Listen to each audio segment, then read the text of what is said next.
Hopefully it changes it. We're probably live this whole time anyway. That's true. We'll figure it out like at the last episode. Sure. All right. Well, it says that we are live streaming. Unfortunately, we are not live streaming where we're supposed to be again. No, I think it is. It just went on my screen. It just went live. Oh, okay. Did yours we not? accidentally do it right? I may have. No, it's not looking like it's where it's supposed to be. I'm live this whole time anyway. See? That's true. Oh, how weird. Mine's not doing it. Yeah. And you see me saying about to start in the chat? I see it saying about, no, it's a different chat. Yeah, it's a different window. All right. Well, great. At least we're consistent in how we're messing up here. Oh, so bad. Okay. I'll get it eventually. Well, yeah. Let me switch over real quick. Let's see. Live. You know what's weird is it's not showing on our channels. Oh, there it goes. All right. All right. Well, sooner or later, we will get it. So, welcome to the Full 42. As usual, this is how it goes. Unfortunately, we'll figure it out. Like I said earlier, we'll figure it out on our last episode ever. I really hope we don't figure it out. I think it's more fun that we just don't get it right at all. Like, that'll be the running joke from now till the series ends. It's just we never get it right. I'm surprised it's even going, to be honest. That's true too. After all our, we don't even know what buttons to hit anymore. I'm just gonna delete that other one there.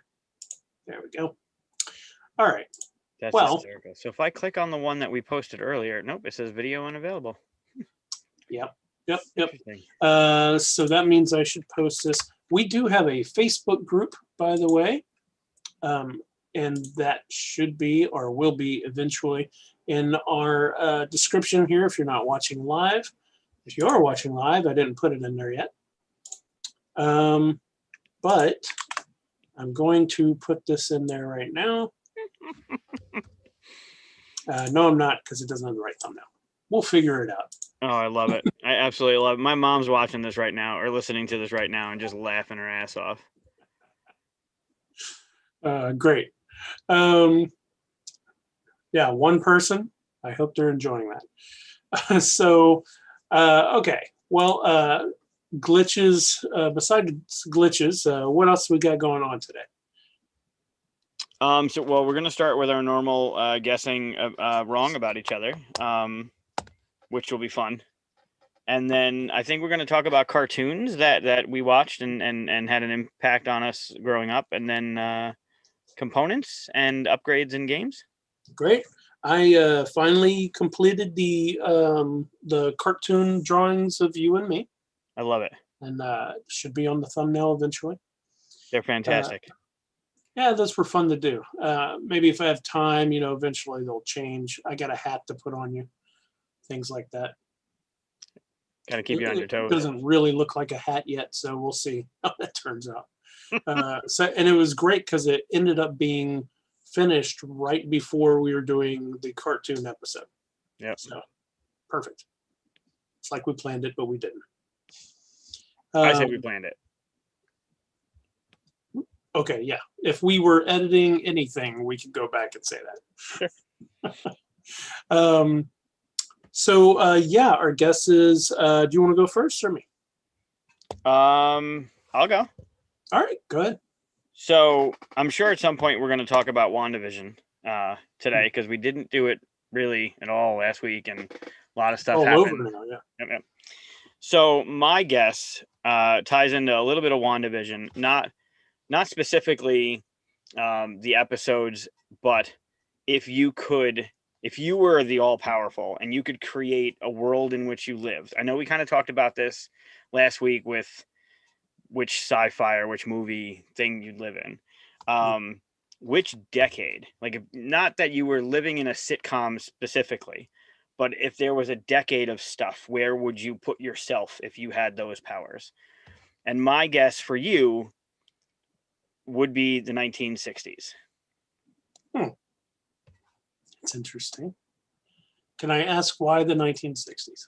Yes, so I knew you would, and I had a backup. I had reasons for this. The '60s, and this is kind of the reason what like my answer would be was based on what was out at that time. And in the '60s, Star Trek started. The original Doctor Who was there. The original Batman was there. So there was a lot of stuff, and there was other stuff that carried through the '60s that I think a lot of fandom is Mhm. still relevant today. But I think that's where I landed on my guess for you would be the '60s. Hmm. That's interesting. The hard part about uh, looking back on that kind of stuff is if you go backwards, you lose the things you have now, but you're not gaining anything because I can watch any of that stuff or listen to all that stuff. Sure. Um, so I feel like you'd have to put some kind of caveat on it saying I can't pick this decade because this decade has mobile phones and all that, as well as I can listen to the Beatles or whatever else is going on there, right? Sure. Or maybe if it was more of a what decade would you like to vacation to? That's a little that's a little less. Oh, I have to live in the '60s where they didn't have air conditioning yet, or something like that, And I live in Texas. I need air conditioning. Um, It's fair. yeah, I mean, if I were to pick a decade to vacation, and not to change your question really, but to try to honor the idea behind it. Sure. Sure. Um, hmm.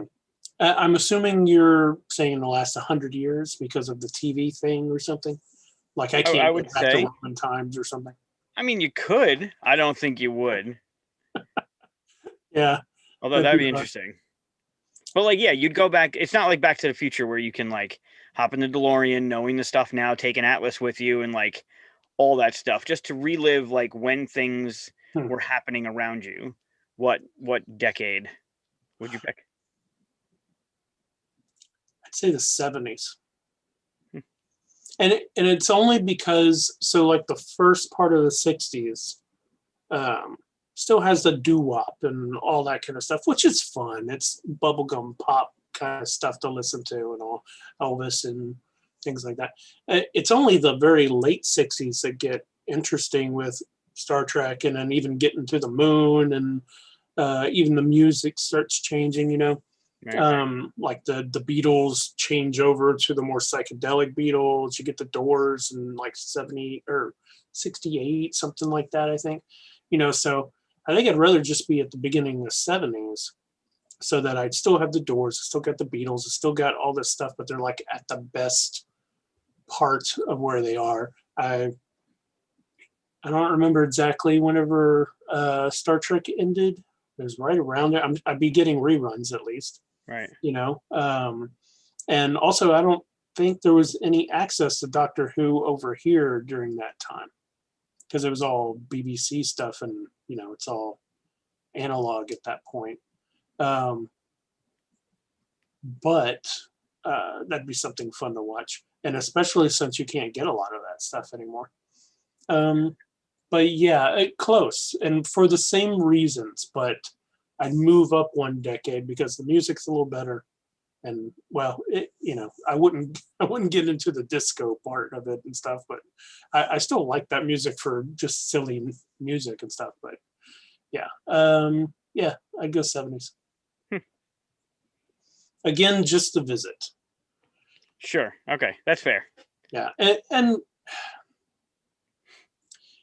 there's a lot about the further back you go in the past, there's a lot of stuff that I wouldn't like to see going on around me.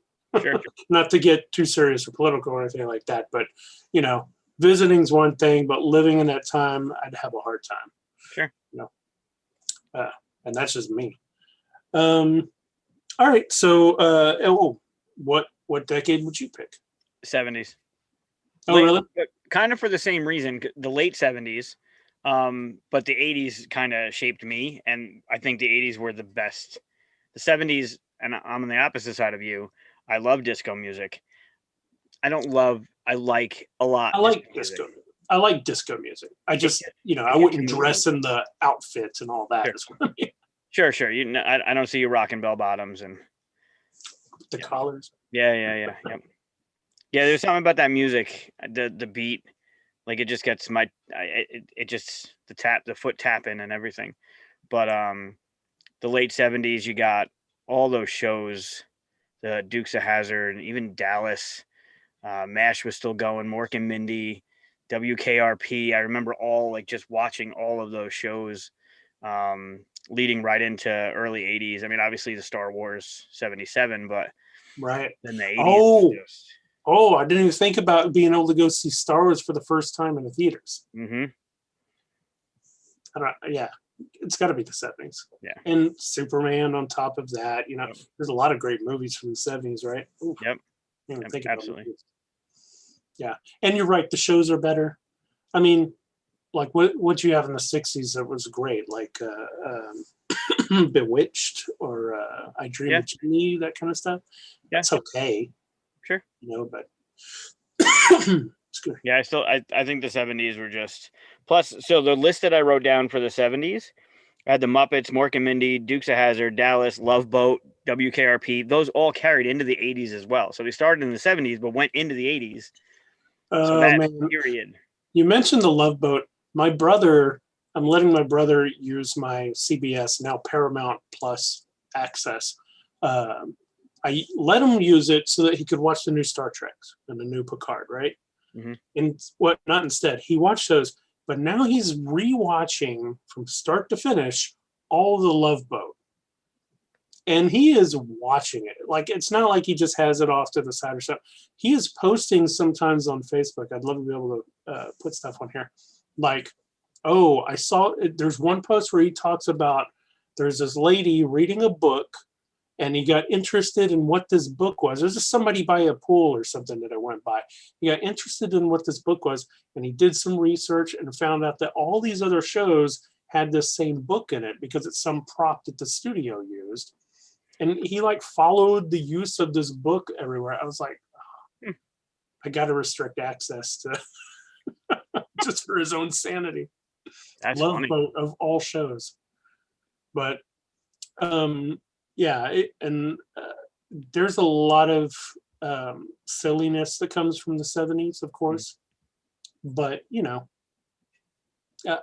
we really got into more interesting movies and shows and music too. I like Southern rock a lot too. Yeah. Leonard Skinner, Yes. Early '70s. Zeppelin back then. Yep. All right. Well, that's funny that we both ended. You said the 80s was the best, which I disagree, but you said the 80s was the best, but you still pick 70s. Yeah, I think I'd want to see. I'd want to see the end of the '70s, right? Like to be able to go in and see Star Wars, to have the lead up. Not that it's like anything like Marvel does now with all the trailers and all the speculation and lead up into the series, but Right. to be able to go, I remember my dad telling me they were all jazzed up about going to see Batman when it was released in the theaters, like the Batman movie, because they were fans or whatever. You mean And the then 89 one? the what? Michael Keaton 89 one? No, this is like Adam West Oh, the Batman and Robin movie. original Batman. Yeah. The And he said shark.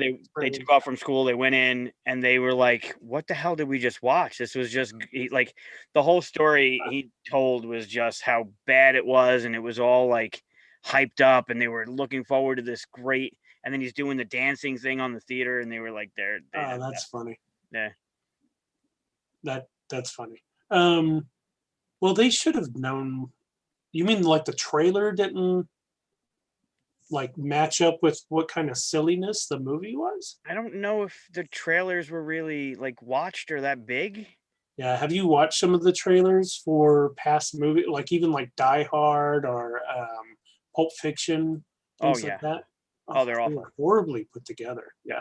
I was going to show Die Hard to Erin, my partner, and she was like, "Oh, I don't know." I said, "Oh, I know. I'll put on a trailer to show you how awesome this is." We get like halfway through the trailer. I was like, "Oh no, don't pay attention to the trailer.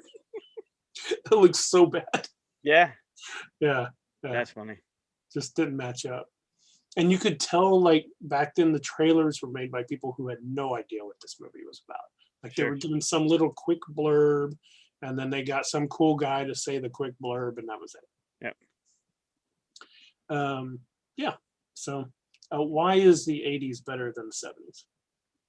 The 80s is just more influential for me. Fair Right. enough. It's all subjective. It's what I went through. So, and I'm sure different decades for different people, obviously, but the 80s was just thinking back on what came out, like what was around while you're impressionable. And I mean, you're just hit with all these things that just, like, if I look around, the biggest thing around me is, I mean, Star Wars is 77, but still Voltron and He-Man and the 80s, my Nintendo games, like everything just, it was just the 80s. See, we should have went with mine first because yours leads into all these great cartoons and stuff. But let's do my guess first, and then we'll get to the cartoons. Okay. All right. So my guess is if you and I were to design a game together, Ooh. and you are given the task of finding the theme, like whatever theme is going to be attached to it. I have 6 themes, and I'm trying to pick which one of these 6 that you would have picked for the game. All right. So first is Greek mythology, gods, demigods, all that stuff. Second is apocalypse, like Mad Max kind of style, you know, a kind of wasteland world kind of thing. Okay. Third is vampires, werewolves. Okay. A kind of horror mix, but with monsters. Fourth is space empire building. Doesn't have to be building, but you know, it's space empires kind of thing. Okay. Fifth is Western, and 6 is Viking / pirates. Whew. I put my little star on which one I think you're going to pick. But let's see which one. My guess. Wait, is it restricted to certain mechanisms? Like, is it? Can we do? You're just picking the deck building, theme. whatever. Okay. Yeah, you're picking the theme, and then either we already have mechanisms and we're putting it to it, or either way. Yeah. My guess is that you are going to pick the Apocalypse Mad Max one. And this was hard. After I wrote it down, I was like, oh, man, he could go any way with this. So, 3 things. 1, what a fantastic question. Thank you. 2, I think we should make a custom die that has all 6 of those on it. Roll it, and then whatever comes up, make that game. I got a D6 right here, and they're numbered. Great. So we should start with whichever one comes up, and then work through all 6 of them, because I think that would be phenomenal. Yeah.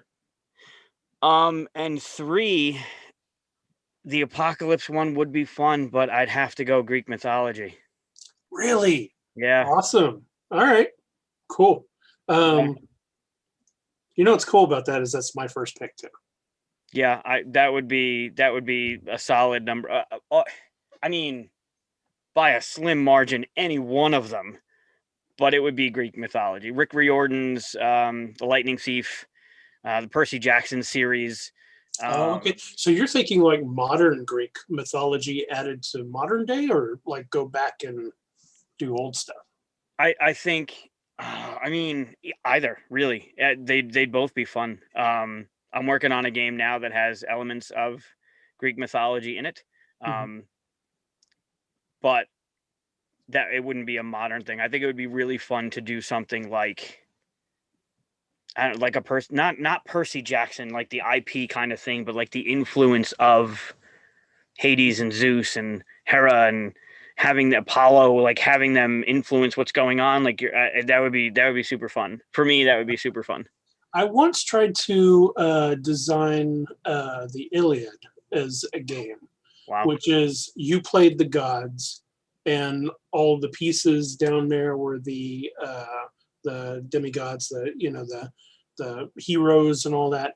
And you know, all of the characters kind of have a, if you do this, this is going to happen kind of thing to them. So you would have different reasons for what you're doing. Like there were neutral gods, there were gods on Troy's side, and there were gods on the Greek side. So depending on who you're playing, what side you're on, you would want certain outcomes, right? So you do stuff to influence all this stuff going on.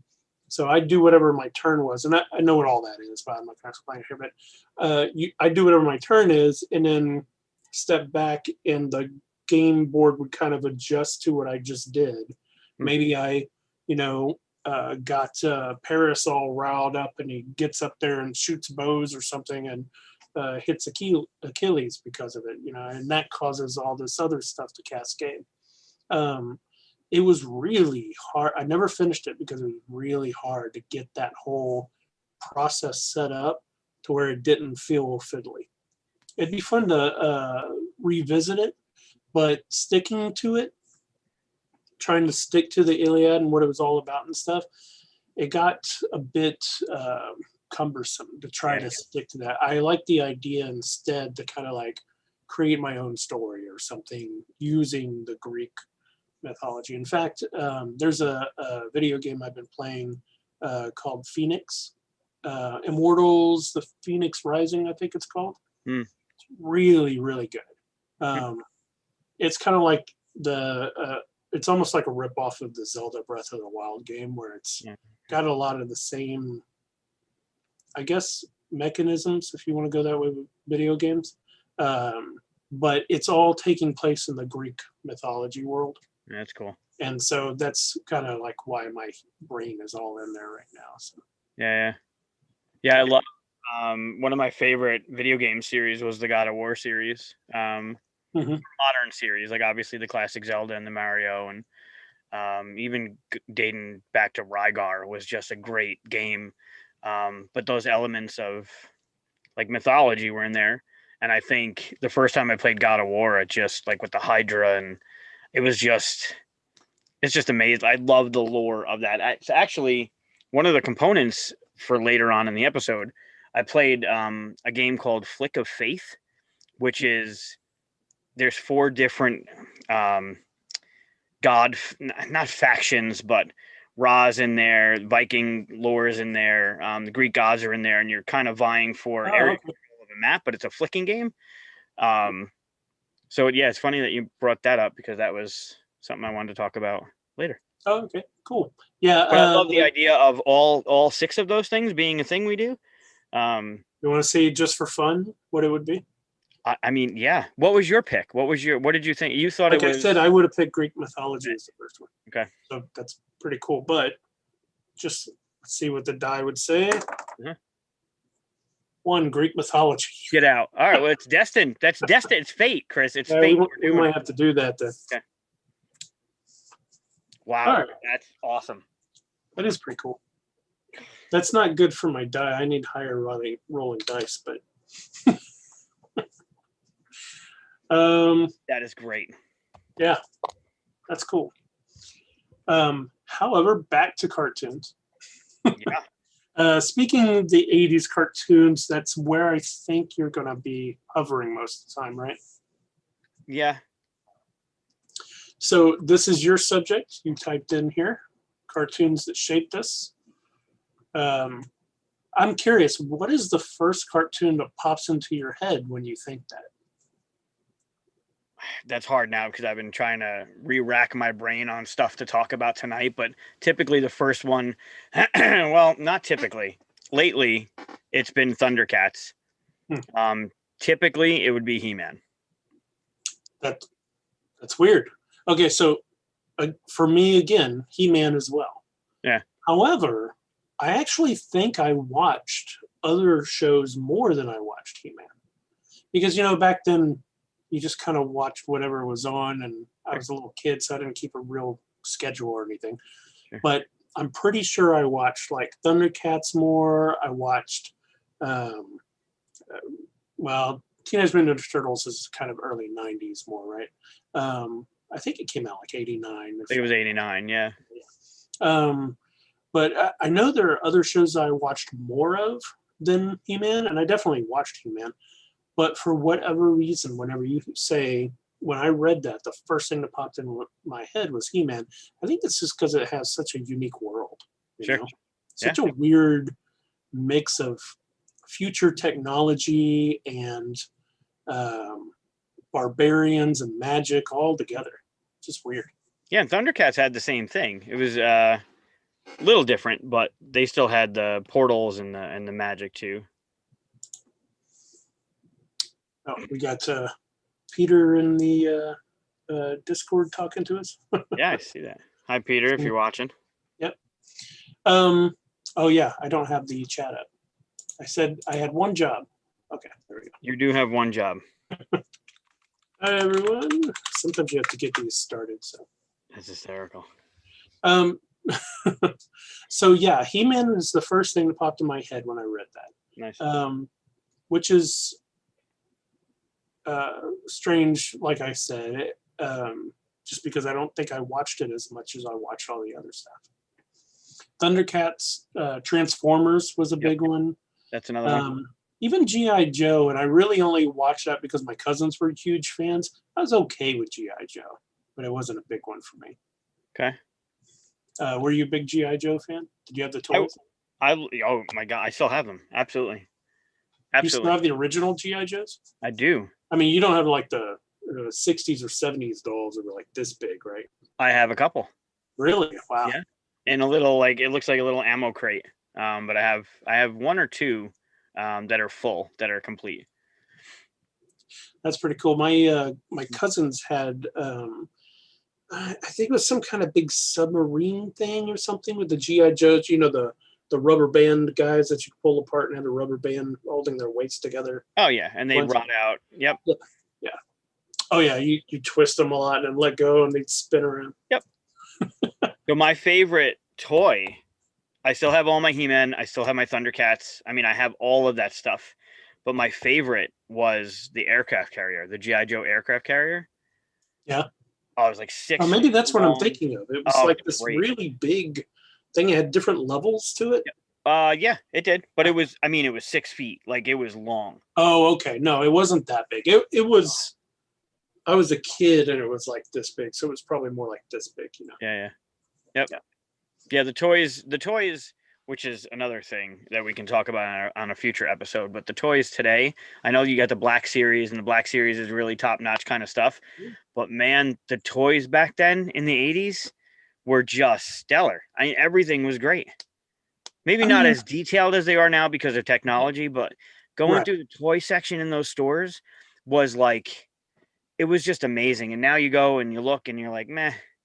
I mean, my brother still has all the original 1977 Star Wars toys. Nice. He took them all out of the box because he was a kid, obviously, but he kept them, and he still has all the weapons and everything. Mm-hmm. When you look at him compared to, I mean, look at Osaka here. I mean, this is, you can see where my cat chewed on the They're beautiful. The detail, the quality. Move the ankles. I mean, it's just beautiful stuff. Sure. When you compare it, they're not that great, but we didn't have anything better, right? It was like the best of the time. Yeah. So I understand that. I just don't want to be like, oh, they're better than the ones that they're not better than the ones today. They were better to us at the time. But if you'd given me this at the time, I would have just been like throwing those away.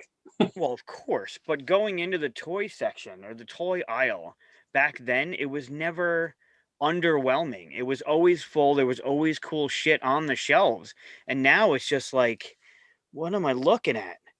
And the Black Series aside, the Black Series is great. Star Wars, definitely. I mean, Disney, Hasbro, I get it. But like the Transformers are just, I don't know. Yeah, I mean, I get that because today it's like they don't know what to make toys for or how. Or like they're not really trying because they think kids are just playing on their, you know, and maybe they are just playing on their phones or pads or whatever, or video games. Yeah, in fact, I mean, like this is made for my age, probably. You know, it's $25 figure or $20 figure, you know, it's probably made more for me, which is fine. But yeah,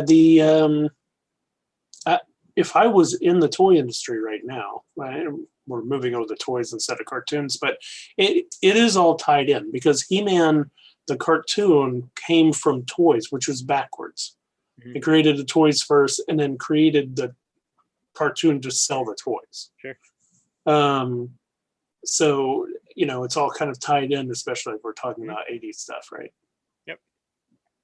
I mean, one of my favorite toys as a kid was something stupid. It was like I'm trying to remember what they're called, but Food Fighters, I think it was called, and they had like a little cartoon or something. I don't remember how young I was, but it was basically like a little hamburger guy and like a hot dog, a French fry guy and stuff. And they had an egg carton with a ketchup bottle on top that was their tank, and they would shoot like, yeah, I know, just weird stuff. Like they would make really weird toys and stuff, and for whatever reason, you get attached to it. But you know, I also had He-Man and all that stuff, but that got handed down to me from my brother who had it first. Right. I wish I still had it. No idea I had Castle Grayskull. I had the original He-Man, the squishy heads, you know, all that stuff. I still have it. I have Snake Mountain. I have them all. You still have it? Oh yeah. Yeah. Now, do you still have it, or do you have it after purchasing old ones or something? Oh no, they're mine. Oh wow. Oh yeah. As you can tell, I mean, and maybe you can't tell. I don't really get rid of a lot of stuff. I still have like clothes from high school. But yeah, I still have all my Ninja Turtles, the card backings of all my Ninja Turtles. Oh wow. Yeah. Yeah. My toys did not survive my childhood. I mean, I would set stuff on fire and stuff. It's nothing. Wow, that I was seems the, like it's I was the going to be a destructive future kid. episode.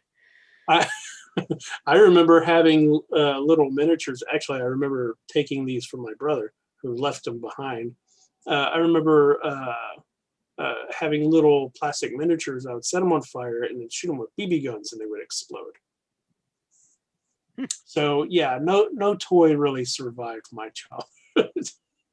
So you were what was it? What's his name in Toy Story? The neighbor, the Yes. Sid. Yes. Yeah. Yes. Sid. Yes, I had like I had like the villains. I remember I had a Daredevil little figure, and I put them in the spokes of a exercise bike for torturing information from him. With Dr. Doom was doing that. I mean, it was all part of the you know what was going on. Like I had this whole thing, like the bad guy was putting him through this, and then he'd break free, but you know he wouldn't have a face after that. Sure. Yeah. But yeah, yeah, my toys did not survive any of that stuff. So, if you had the choice, would you be Sith or Jedi? Because I'm kind of feeling Sith now. No. Well, I mean, Sith are not happy people, right? You never met a happy Sith. Joyful, anyway. I wouldn't pick either one, actually. I don't like the stoic nature of Jedi. No, it's not. It wasn't. I wasn't like being evil towards them. It was just part of the story that I was telling.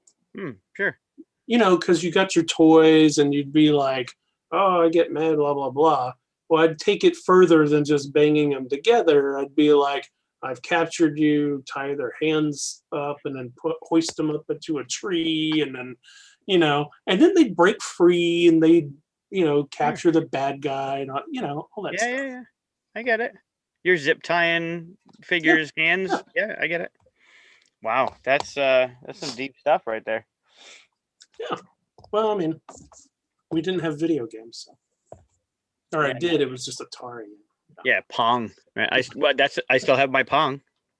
Combat was my favorite game. It had several different stuff. Like you'd start off with a tank on this side, and someone else had a tank here, and it'd be like a wall or something, and you'd bounce your shots off walls trying to hit each other. Yeah. Or I there were have ones with 3 planes and you're like shooting. Yeah. I got so I have the original Pong that my dad got years back, 70s, and I want to say it's combat. It's a green. It's like before plug and plays were plug and plays, right? You put it into the TV, and it was a green console with like the two joysticks for one tank, two joysticks for the other, the little yellow button on the top.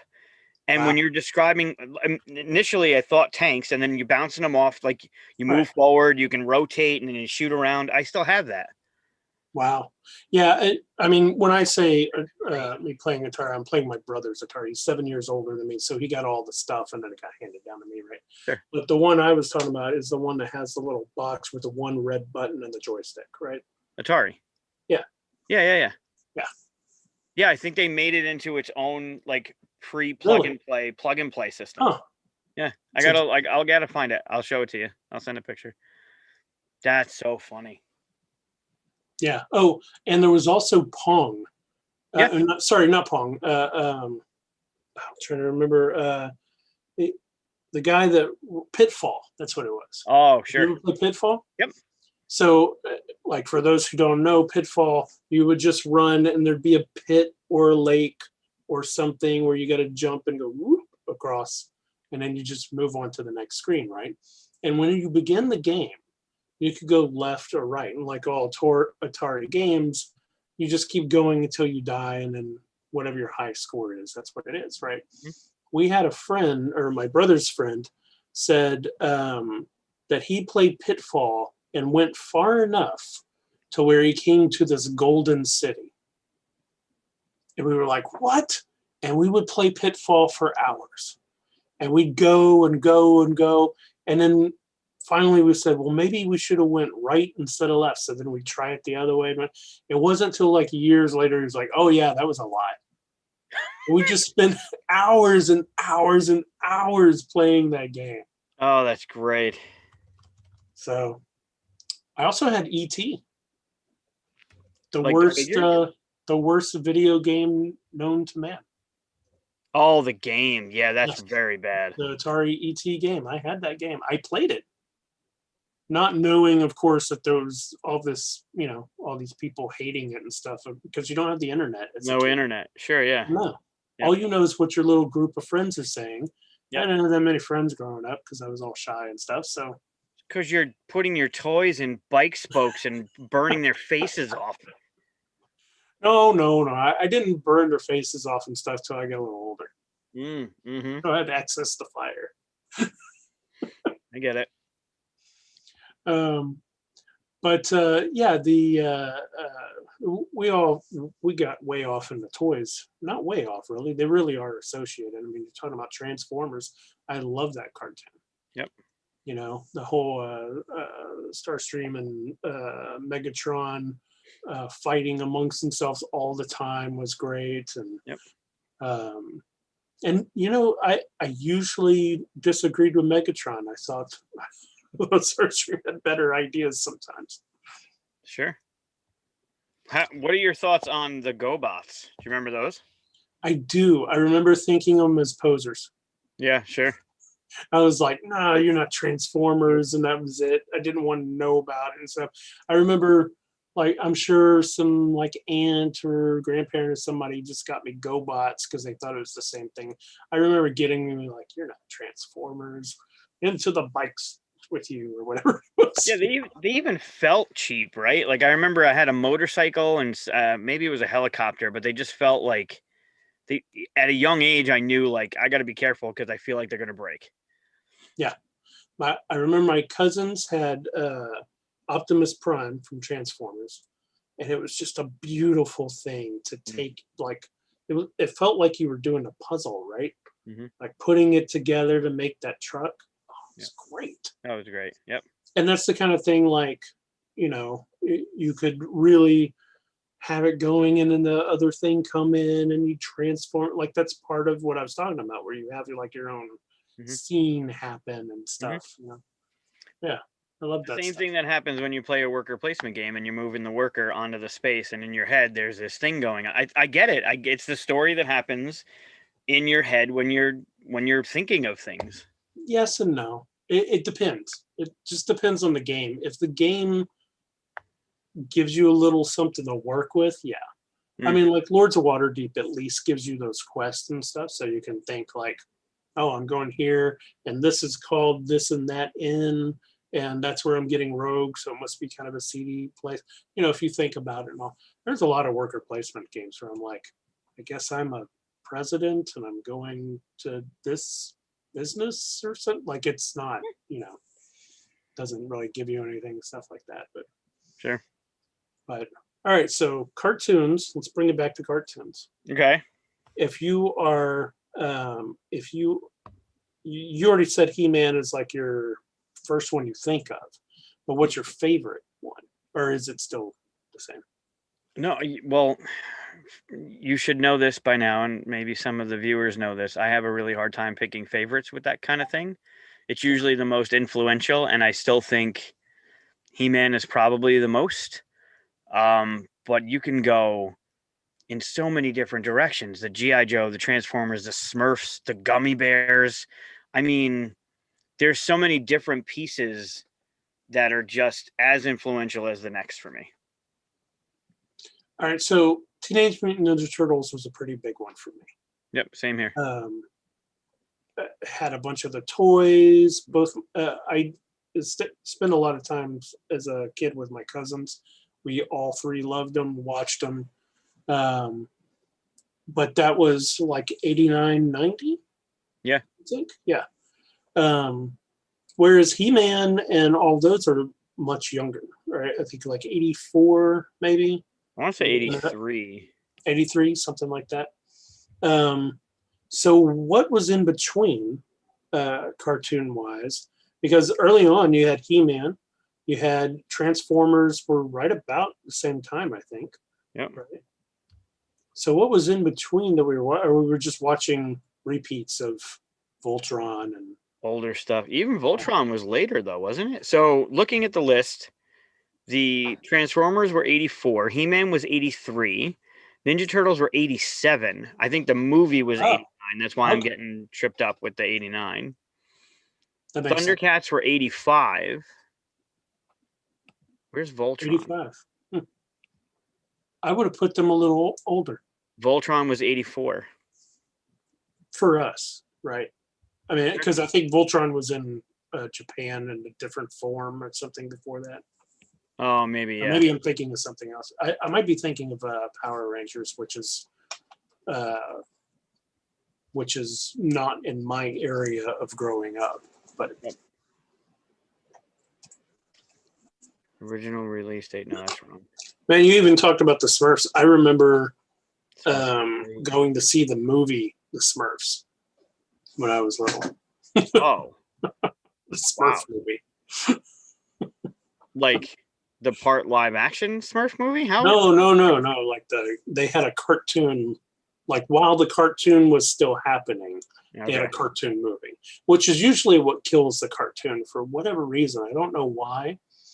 Either the movie kills it or they can see that the show's about to die off and they try for a movie. Because I mean, like the same thing happened to I was just having this conversation the other day. I know they did it like with the Care Bears. Yep. They did it with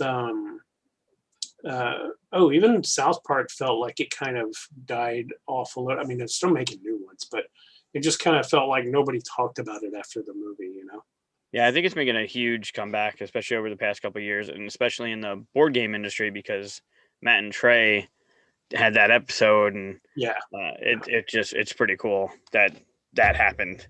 Yeah, it's always fun whenever you get to see your hobby that nobody talks about being mentioned by people. Like I think I saw, was it Seth Meyers or somebody said something about Catan, or I was like, wow, that's interesting that it starting to get to people who are muggles when it comes to board games. Sure, yeah. So I know on the South Park episode where they talked about board games, they had some big ones like Rising Sun was in the background, right? But they had like a dozen or so on the shelf, and the board game club was happening. But Dan, who's local, mostly local to Syracuse, runs DPH Games, and he has a game called Salem the Affliction, and that was there. And it's like a small local publisher, and their game was recognized by whomever was like, yeah, we should put this into the cartoon, which is pretty neat. It's almost like there's somebody there that has a game shelf, and they put everything in there. Like I saw Dan Blanchard's Plaid Hat Games Abomination was in there too. Yep. And that's not, I don't think that's even on like Target shelves or anything like that. There's a hobbyist. Sure. Someone knows. Yeah. Someone knows those games. That's always fun to see. All right. So, question for you. Yep. Talking about the Smurfs. Okay. Because I'll forget it if I don't bring this up now. Obviously, you know the wizard. The wizard's name. Gargamel. All right. Very good. All right. Yeah. Oh, this makes me feel good. What was his cat's name? Okay. One of my favorite trivia questions. What was his cat's name? His cat name was Gargamel, and start with an S? It did not. Oh, that's not good. That's not a good start. All right. I would take longer normally, but since we're on video here, I won't waste everybody's time while I try to do it. All right. What's his name? Begins with an A. A. Agamemnon. I don't know. Ooh, wow. But no, not at all. Azrael. Azrael. Okay. Wow. Would not have remembered that. Cool. Nope. And now you know. And now I'll forget. You'll never forget. Azrael. That doesn't sound like a cat's name. Yeah, Azrael. I like it. Yeah, so a couple others we didn't talk about. Mask. Remember Mask? No. Oh, Mask was great. It was like M.A.S. It stood for something. I remember the logo or something. I don't think I ever watched it. They had the vehicles that you can put the little figures in, but the little figures had like these, they're not scuba helmets, but they look like one of those big scuba helmets that would go on them. And yeah, those are really cool. The figures were great. What was the premise of the show? Couldn't tell you. I just remember the show. I remember watching the show, and it was action, and there were bad guys and good guys, and like the typical, cartoon tropes. But I remember. I guess it's like asking, like, what's the premise of like Josie and the Pussycats, right? It's like, no, there was music or something. Yeah, something about being a band. At one point, I remember they were underwater in one episode. Yep. Oh, we'll save this for another time. I'm going through the Clone Wars. There was a water episode or a water multiple episode. Oh, when they were on Mon Cala? Yeah. Yep. Yeah, that really, I think those are my least favorite episodes so far. Oh, really? Worse than when they changed Jar Jar's voice. And that bothered the hell out of me. I didn't even notice the voice thing whenever I first watched it. Oh, man. And it's funny. The first couple episodes with Jar Jar, it was the actual voice actor. Right. Then they changed it, and it was like nails on a chalkboard. And then he comes back later on, and it's the original voice actor again, Ahmed Best.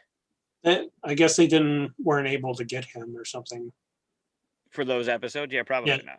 But yeah, there's remind me when we talk about the Clone Wars, because those episodes, I'm not a fan. Really, the whole rebellion part where they like were swaying, and yeah, I thought that was great. No, it was fine. The whole story was fine. Like whoever the little hang up was, there's something that's a hang up, right? Oh yeah, like the lightsabers working underwater or something. What is it? Nope. This is a cartoon show. This is the one we're talking cartoon. Like it. That's what it is. It's a lightsaber. One of them. Sure, yeah. But it seemed like the same action and fight sequences were happening underwater that were happening on land. Like, there's no way they turn. I know they're Jedis. There's no way they turn that fast underwater. it's a cartoon. It's a Doesn't matter. cartoon about magic people in space. I mean, I get it, but like up till then, everything like you take with a grain of salt that they're moving really fast. Like the lightsaber scenes, the fights were really cool, but then lightsabers underwater, I don't know. so not to get what okay, it's weird to say not to get too geeky on this show, right? But there is I play a role playing game, Star Wars, every other week, and there are gadgets that you can get for your Jedi character to adjust your lightsaber to work underwater. So if they knew that they were going to the planet, which they did, seems likely they would have attached a little gadget. So this Just is a lets you- real thing in Yeah, the and it was Star in Wars. there before the Clone Wars was ever made. All right. Just saying. I mean, they obviously knew they were going to be underwater for long periods of time. Sure. Your one weapon, you'd be like, oh, I'm going to adjust it to make sure it works underwater. Yeah. And it I is guess. plasma. Plasma functions underwater. Yeah. Keeping its shape and everything. Well, it doesn't keep its shape in real life. I mean, even out of water. So Yeah. whatever makes it work out of water, keeping its shape. All right. I still don't like it. And the blasters, by the way, aren't lasers. They are plasma bolts. So Okay. that's also plasma being shot underwater. Okay. That's why it works. Okay. However, I agree. I would have liked to have seen the Mon Calamari and the Quarren move much more fluidly through the water, and the Jedi kind of has trouble. I think they even had Padme like use a gadget or something like, or somebody used something that like propelled them, right? Like the little. Couple times they had those little Yeah. like personal ship things, but they had the tunnels that seemed like they were like there was a current in the tunnels, but then they would just stop. Like there was just it's my least favorite chunk of episode so far. Just saying. All right, I really like the intrigue though, for they like the whole political intrigue thing where they were like trying to start a revolution and the Quarrens against the Mon Cala and all that. Mon Calamari. But it's all Dooku and the Separatists and all Right. the Well, that's what made it interesting is that they were these outside forces pushing on their little home kind of thing. Yeah. but it was the same thing with Mandalore. They were being forced to kind of rebel. I mean, I'm kind of seeing the same thing happening. And okay, and I know Dooku's a dick, and the whole thing's I get it, but like that It coupled just, with we've seen this already. Then all the underwater stuff, like it just those are my least. Those are my yeah, least. it's kind of like the whole not to make it this deep because it's probably not, but it's kind of like the whole Cold War democracy versus starts with a C, comrade, can't think of the word now. Sure. What was that? I'm just agreeing Anyway, with you. So it's like the Cold War thing where like there'd be some little, country that can't decide which way to go, and we'd send in our agents and all that stuff, and eventually it becomes a war and everything, right? Mhm. So Yeah, and they're trying to leverage themselves. I get it. I get the story. It was just I thought Jar Jar was going to be my only because it's so good. Everything about the series is so good. And I really thought like Jar Jar's voice change would have done it for me. Like that was going to be the low point. And then these episodes happen. people in the chat are saying they can't get Gargamel's voice out of their head. Uh,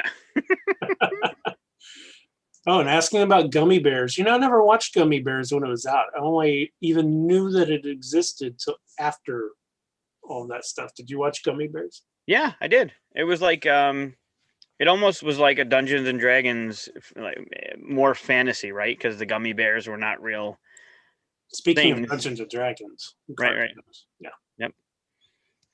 I saw something where they were going to redo it at one point, but Like I a don't live know. action or something. No, like a cartoon. Like they were going to redo the Oh. cartoon or something, but I don't know if that ever became anything. That'd be cool. That was a great cartoon. I can get behind that. And surprised that it actually got made and kept being made in the 80s, considering, the source material and how that was treated in the 80s, right? Sure. With all the book burnings and stuff like that, just because of D&D. Good Even old had the same name. Yeah. Yeah, the gummy bears were fun. I had that on my list.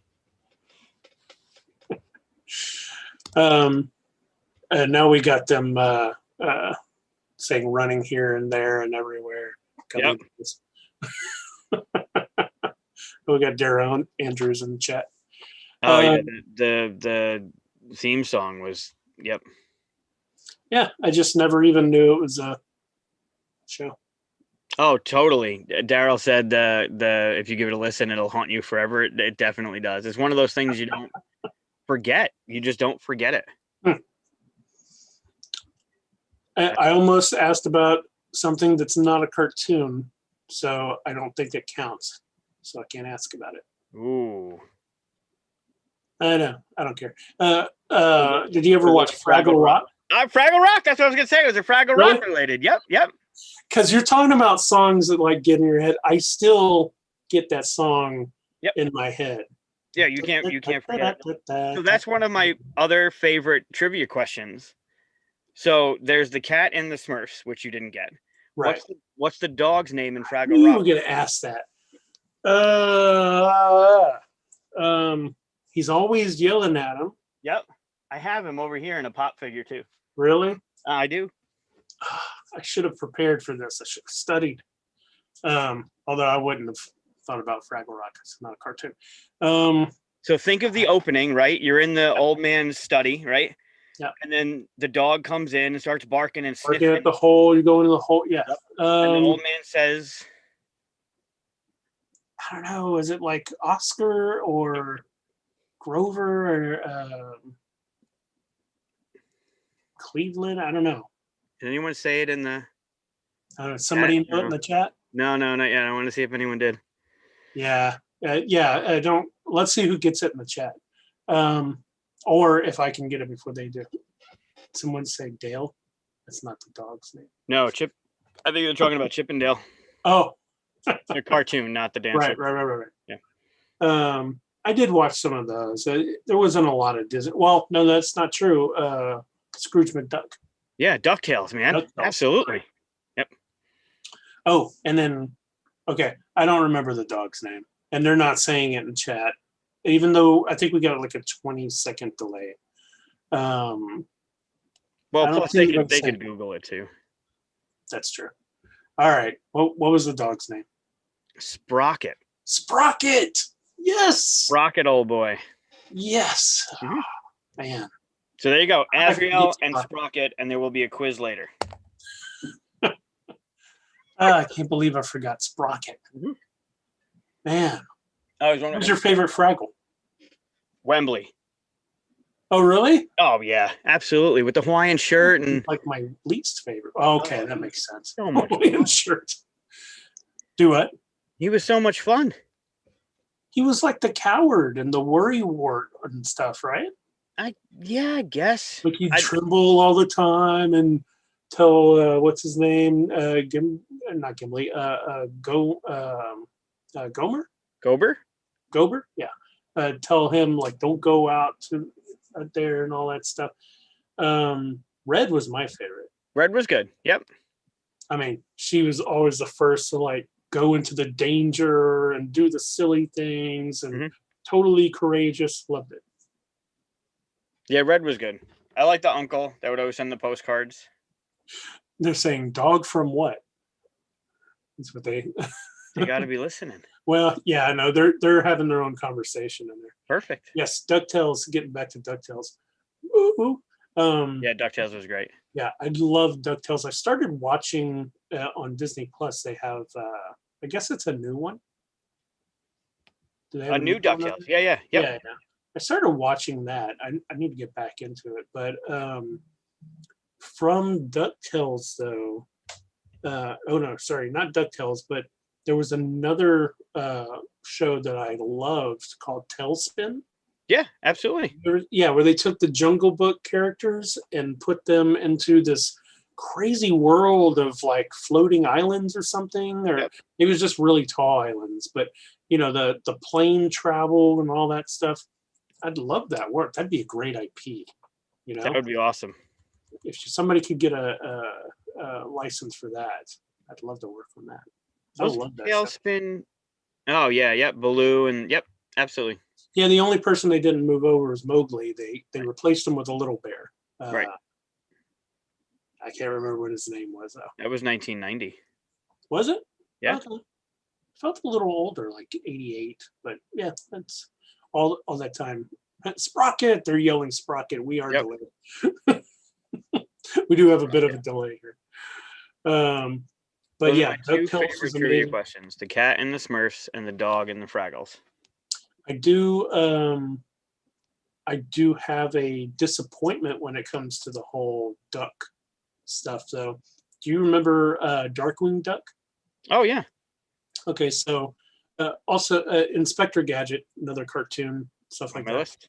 I loved Inspector Gadget for a while, but after a while, I got tired of him getting credit and being the dummy, and Brain and oh, there you go. I'll give you a quiz. What was the girl's name? Penny. Okay. Well, it's not fair if you get it. I didn't get either one of yours. Come on now. Yeah, Brain and Penny. They're the ones doing all the hard work and stuff. Mm-hmm. So, but when Darkwing Duck was being announced, all the commercials, the trailers and stuff for it made him look like some kind of Batman cool character and stuff like that, right? Mm-hmm. Which the character he thought he was. And so I was ready for that. And when it came on, it was more of an Inspector Gadget thing where he was an idiot and I don't remember her name. He had like a niece or something. Mm-hmm. Yeah, I can't remember it, but basically two other characters were getting the doing the real thing, and he was getting all the accolades for it. Right. And I was just disappointed by it because I was ready for like a Batman kind of thing. Thankfully, animated Batman comes along and satiates that. Yeah, that's one of the best cartoons. That's a pretty good IP. Yeah. Yeah, you'd like to have that IP, huh? Love that IP. That's one of my favorite pieces that I have is this rule book signed by Kevin Conroy. That's a rule book of the game I co-designed with Richard, signed by the voice actor in the series. That's pretty cool. Mm-hmm. That's really cool, actually. Oh, it's awesome. When at QSCon, in a bygone era, a friend of mine, Ian Moss, surprised me with it. I guess a friend was at a convention and Kevin was there. So Ian gave him his copy of the rule book from the game and said, "Could you get this signed?" And Kevin was like, "This is my first time ever signing a rule book for a game." He had no idea it was out. Yeah, it's pretty cool. So thank you, Ian, if you're watching. It's still my favorite thing. It's second to the game. Having my name on the box is still my favorite thing. This is second to my favorite thing. That's pretty cool. I've never worked on an existing IP before, so it must be strange to be a part of. Well, I haven't made anything published yet that's part of an existing IP. It must be strange to be part of something that you didn't get to contribute even most of the world, right? Yeah. So do you feel whenever you make it, do you feel kind of like nervous about how the other people would view that? Anybody who had anything to do with the rest of it? Sure, absolutely. So originally, here's a fun bit of information. Originally, Batman was Avengers. If you look at this little box here that says Avengers Assemble. Oh, okay. That was our working prototype of the game first, but to get the Avengers license, we had no contacts at the time. So we had, if those familiar with the game, you got your Batman, Robin, and Gotham City Police Department. And in the original, in the prototype version, we had Captain America, Iron Man, and the Hulk, which we felt thematically worked, right? Hulk would destroy some buildings if you rolled like crap, just like Bullock does. So when we had the opportunity to bump it over to the animated series, we wanted to make sure like it worked, because in our heads, Captain America had the shield, and his shield ability like went around to the battlefields. Like, well, the Batarang works, so like, and Richards poured over to all the different things we could have done with the animated series was just stellar, on point. Everything felt right. But sure, for someone who's a fan of the series, you don't want someone to be like, yeah, but you missed this. I'm like, well, so there's a little pressure there, right? To make sure not only do like, and obviously the graphic design, like the colors have to be approved by the people that own it and stuff like that. Like I get that side of things, but to make Batman feel like he's Batman in the series, or to make Robin feel or Catwoman feel like that hero that you don't really trust, like, sure, that was definitely that nerves throughout that whole process. Huh. That's pretty cool, though. I mean, that would be fun to work on a Batman, especially even the animated one, because so my first introduction to Batman, of course, was the '60s show that was just playing on reruns all the time when I was a kid. Sure. And that was goofy and stuff. But then the animated series came out. When do you know what year that came out in? That was 90. 91, 92, no, something 90, like that. I want to say 93. Was it later? Okay. So when that series came out, you already had the '89 Michael Keaton kind of dark movies and stuff. So 92. 92. Okay. So that's still keeping within cartoons, talking about the animated Batman. But when it came out, it was so. There's a great documentary, by the way, about the animated. I don't know if you saw it yet or not. No. It's on Netflix. It's about, I think it's on Netflix. It's about the whole animated Batman and how it got made. Oh, and cool. how they got away with making stories that were basically like adult level stories and put into cartoons, because you couldn't do that beforehand. Was it Alan Burnett and like the creators of the series? Were they the ones that were talking about it? Yeah, they were talking to a lot of people in it. Interesting. But in fact, one of the people that said, one of the people they were talking to said one of the things that made it possible was Animaniacs, because Steven Spielberg suddenly wanted to have something to do with cartoons out of the blue and stuff like that. And it suddenly made it like, oh, we can do this, and, we can go up to the next level of cartoons. It's not just, even though we both love He-Man and all that stuff, right. That was a step up, right? Animated Batman really brought in real story into it. Each episode had it wasn't just Coyote falling off the cliff every episode, which was fun to watch. Have you? Well, yeah, it's a little different than coyotes falling off a cliff. Have you gone back and watched any of the Fraggle Rock? I started watching the first, because it's on HBO Max. Mm-hmm. So is Animated Batman, by the way, or Batman the Animated Series. I went back and I watched the first episode, and I meant to watch the second one, and it's got lost in all the other stuff. Yeah. Because that was a decade prior to Batman the Animated Series, and looking at it now, it definitely was not. Like, the adult innuendo throughout is just watching it really? now. Oh yeah. I didn't see that in the first episode that much. It was a very intro thing, he had to get the whole talking to his uncle and the letters, and then meeting the big giant things. What were those guys called? That was going to be another question I asked. I don't remember. Yeah, I don't remember what they were called, but and Daryl might know. Daryl sent me a picture holding up the Fraggle Rock DVD, so Daryl might be able to answer that one. Yeah, they should tell us in the chat. See who can answer I don't know how far back we are in the delay here, but yeah. Oh, Hanna-Barbera, yeah. Huckleberry Finn and others. Were you a big Hanna-Barbera? I mean, I guess that covers Flintstones, right? Yeah, I remember like Snaggletooth and all of them. I remember them. They were fun. I don't think they had as much of an impact though. Like I remember what was the Wacky Racers? Yeah, I was just about to say that's the one thing that I really sat down and watched when I saw that it was on. Right. Like it'd be a Saturday morning or something, and I'd be oh, because they were long. They Yep. went for a while, and it had all the different characters and stuff, and it was fun. It was kind of like a speed racer, but with different, characters, not just a Sure. oh, oh guys. Sure. Speaking of speed racer, that's another fun cartoon. Did you ever watch that? Um, I couldn't get into it. Really? Yeah, I wasn't. I I wasn't mean, a big fan. yeah, I for whatever reason really love the Racer X mystery thing. Hmm. The guy that has the X right here and you can't see his face. Yep. When I was a kid, if the guy had a mask and there was a mystery, I was in. I don't know why. I don't know why.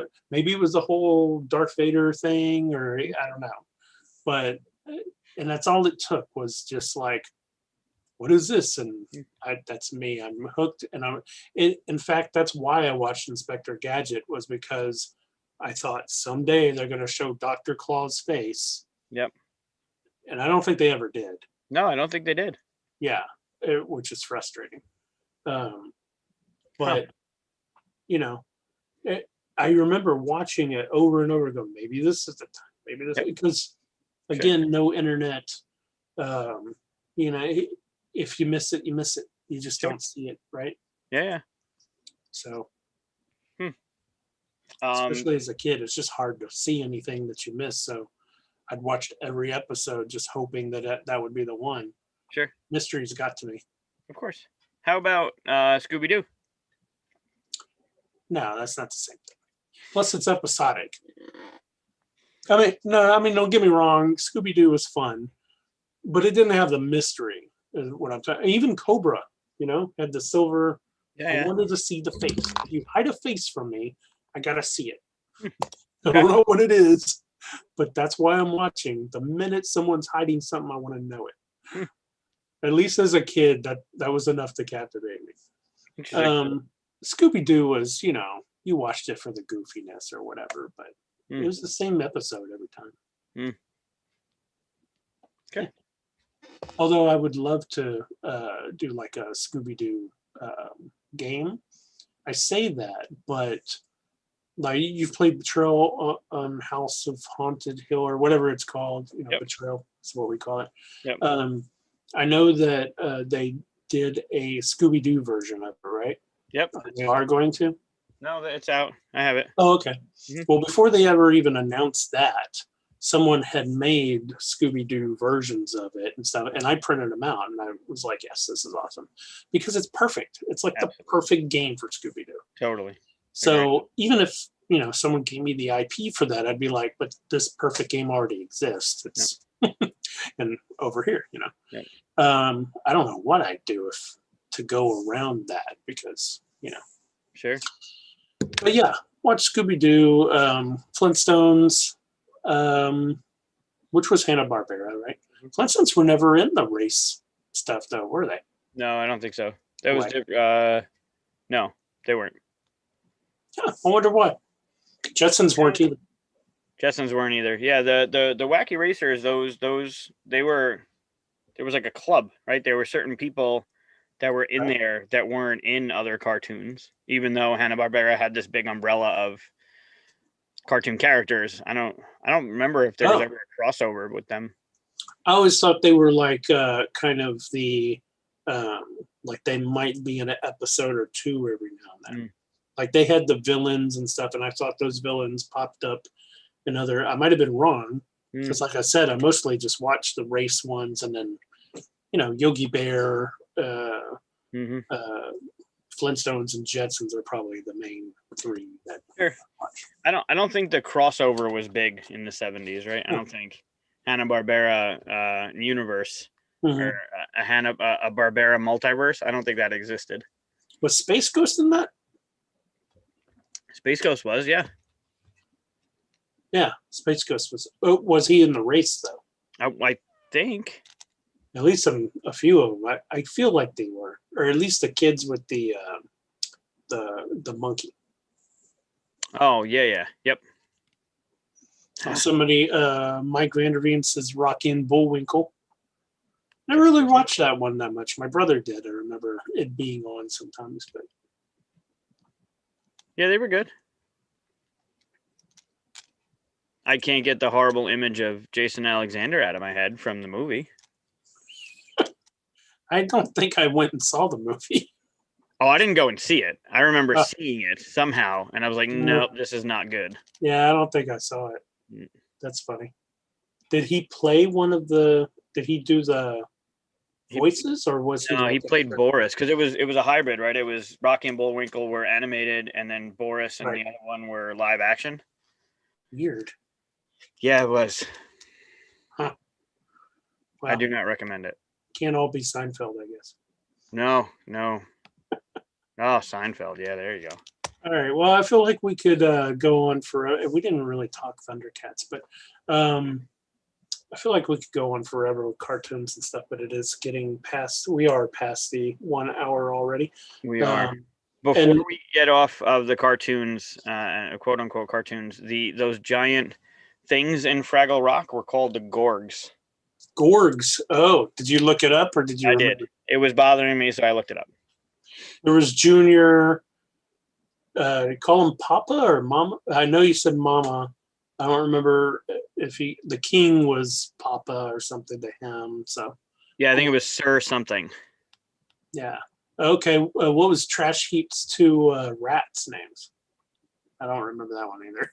Oh, no clue. They did have names though. Yeah. Yeah, no clue.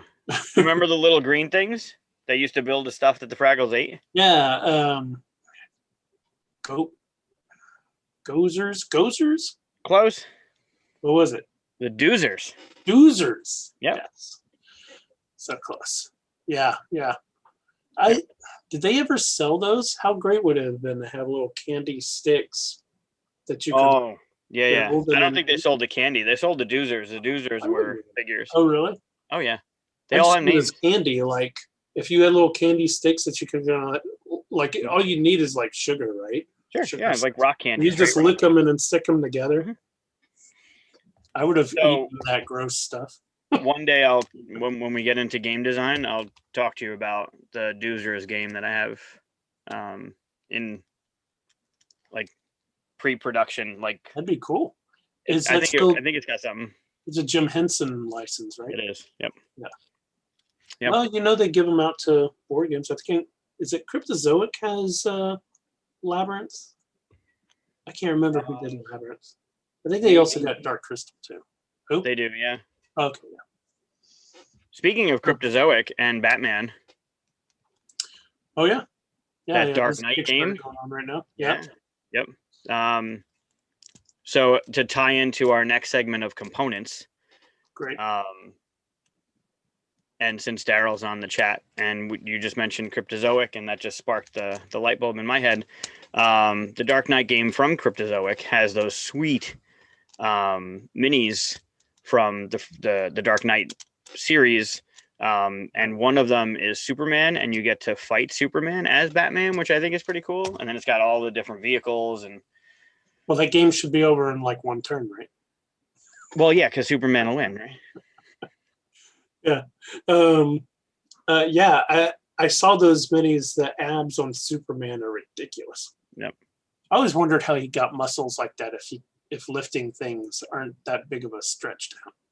That's true. Yeah. How does he lift? Yeah. You'd have to go up and move the moon just to get muscles, right? We know how much you hate Superman. It's okay. Oh, no, I love Superman. I just hate the current iteration movie-wise. I actually even love the actor. I just don't like what they did writing-wise. But anyway, going back to the game. Sure. Yeah, I saw those minis. Those looked awesome. When the thing first launched, I looked at it, obviously, because it's Batman and awesome and Daryl Andrews. I looked at it and I saw that it was solo only at first. It was. So I was like, oh, okay. And I don't play solo only because I'm lucky to have someone with me who will always play games with me. So I said, oh, that's too bad. And I moved on. But now I see that it's 2-player as well. Yeah. When did they add that? The 1v1. I think it was a stretch goal. Okay. Yeah. Should have started off with that. Best foot forward. Yeah. Well, I mean, for them to do, they're more than halfway to the funding record for a solo game only. I don't know how that'll affect it now that it's 1v1, but Because it would, yeah. yeah, for them to have that much backing for a solo game only. I mean, plus it's Batman, plus it's a great series. Right. I think maybe next week we should maybe talk to Daryl about that. That'd be great. Yeah, we'll see if he's around. Yeah. So component-wise, you wanted to talk. Well, is it the minis that you wanted to bring up for Batman were some of the components, right? Sure. So I think what I wanted to talk more about was, I guess, I'm curious as to what you do with your games when a deluxe edition of a game comes out. With a regular, do you immediately go for the deluxe components, the wood bits over the cardboard, the metal tokens over the cardboard, or do you wait to see what the game is like and then try and get that stuff afterwards? Do the components weigh heavily on your decision to get a game? And how you feel about like aftermarket components, like with Scythe. Scythe has the base game and the upgrade stuff, and then you can buy a lot of the extra stuff that's approved from a third party. And I wonder where you sat with that.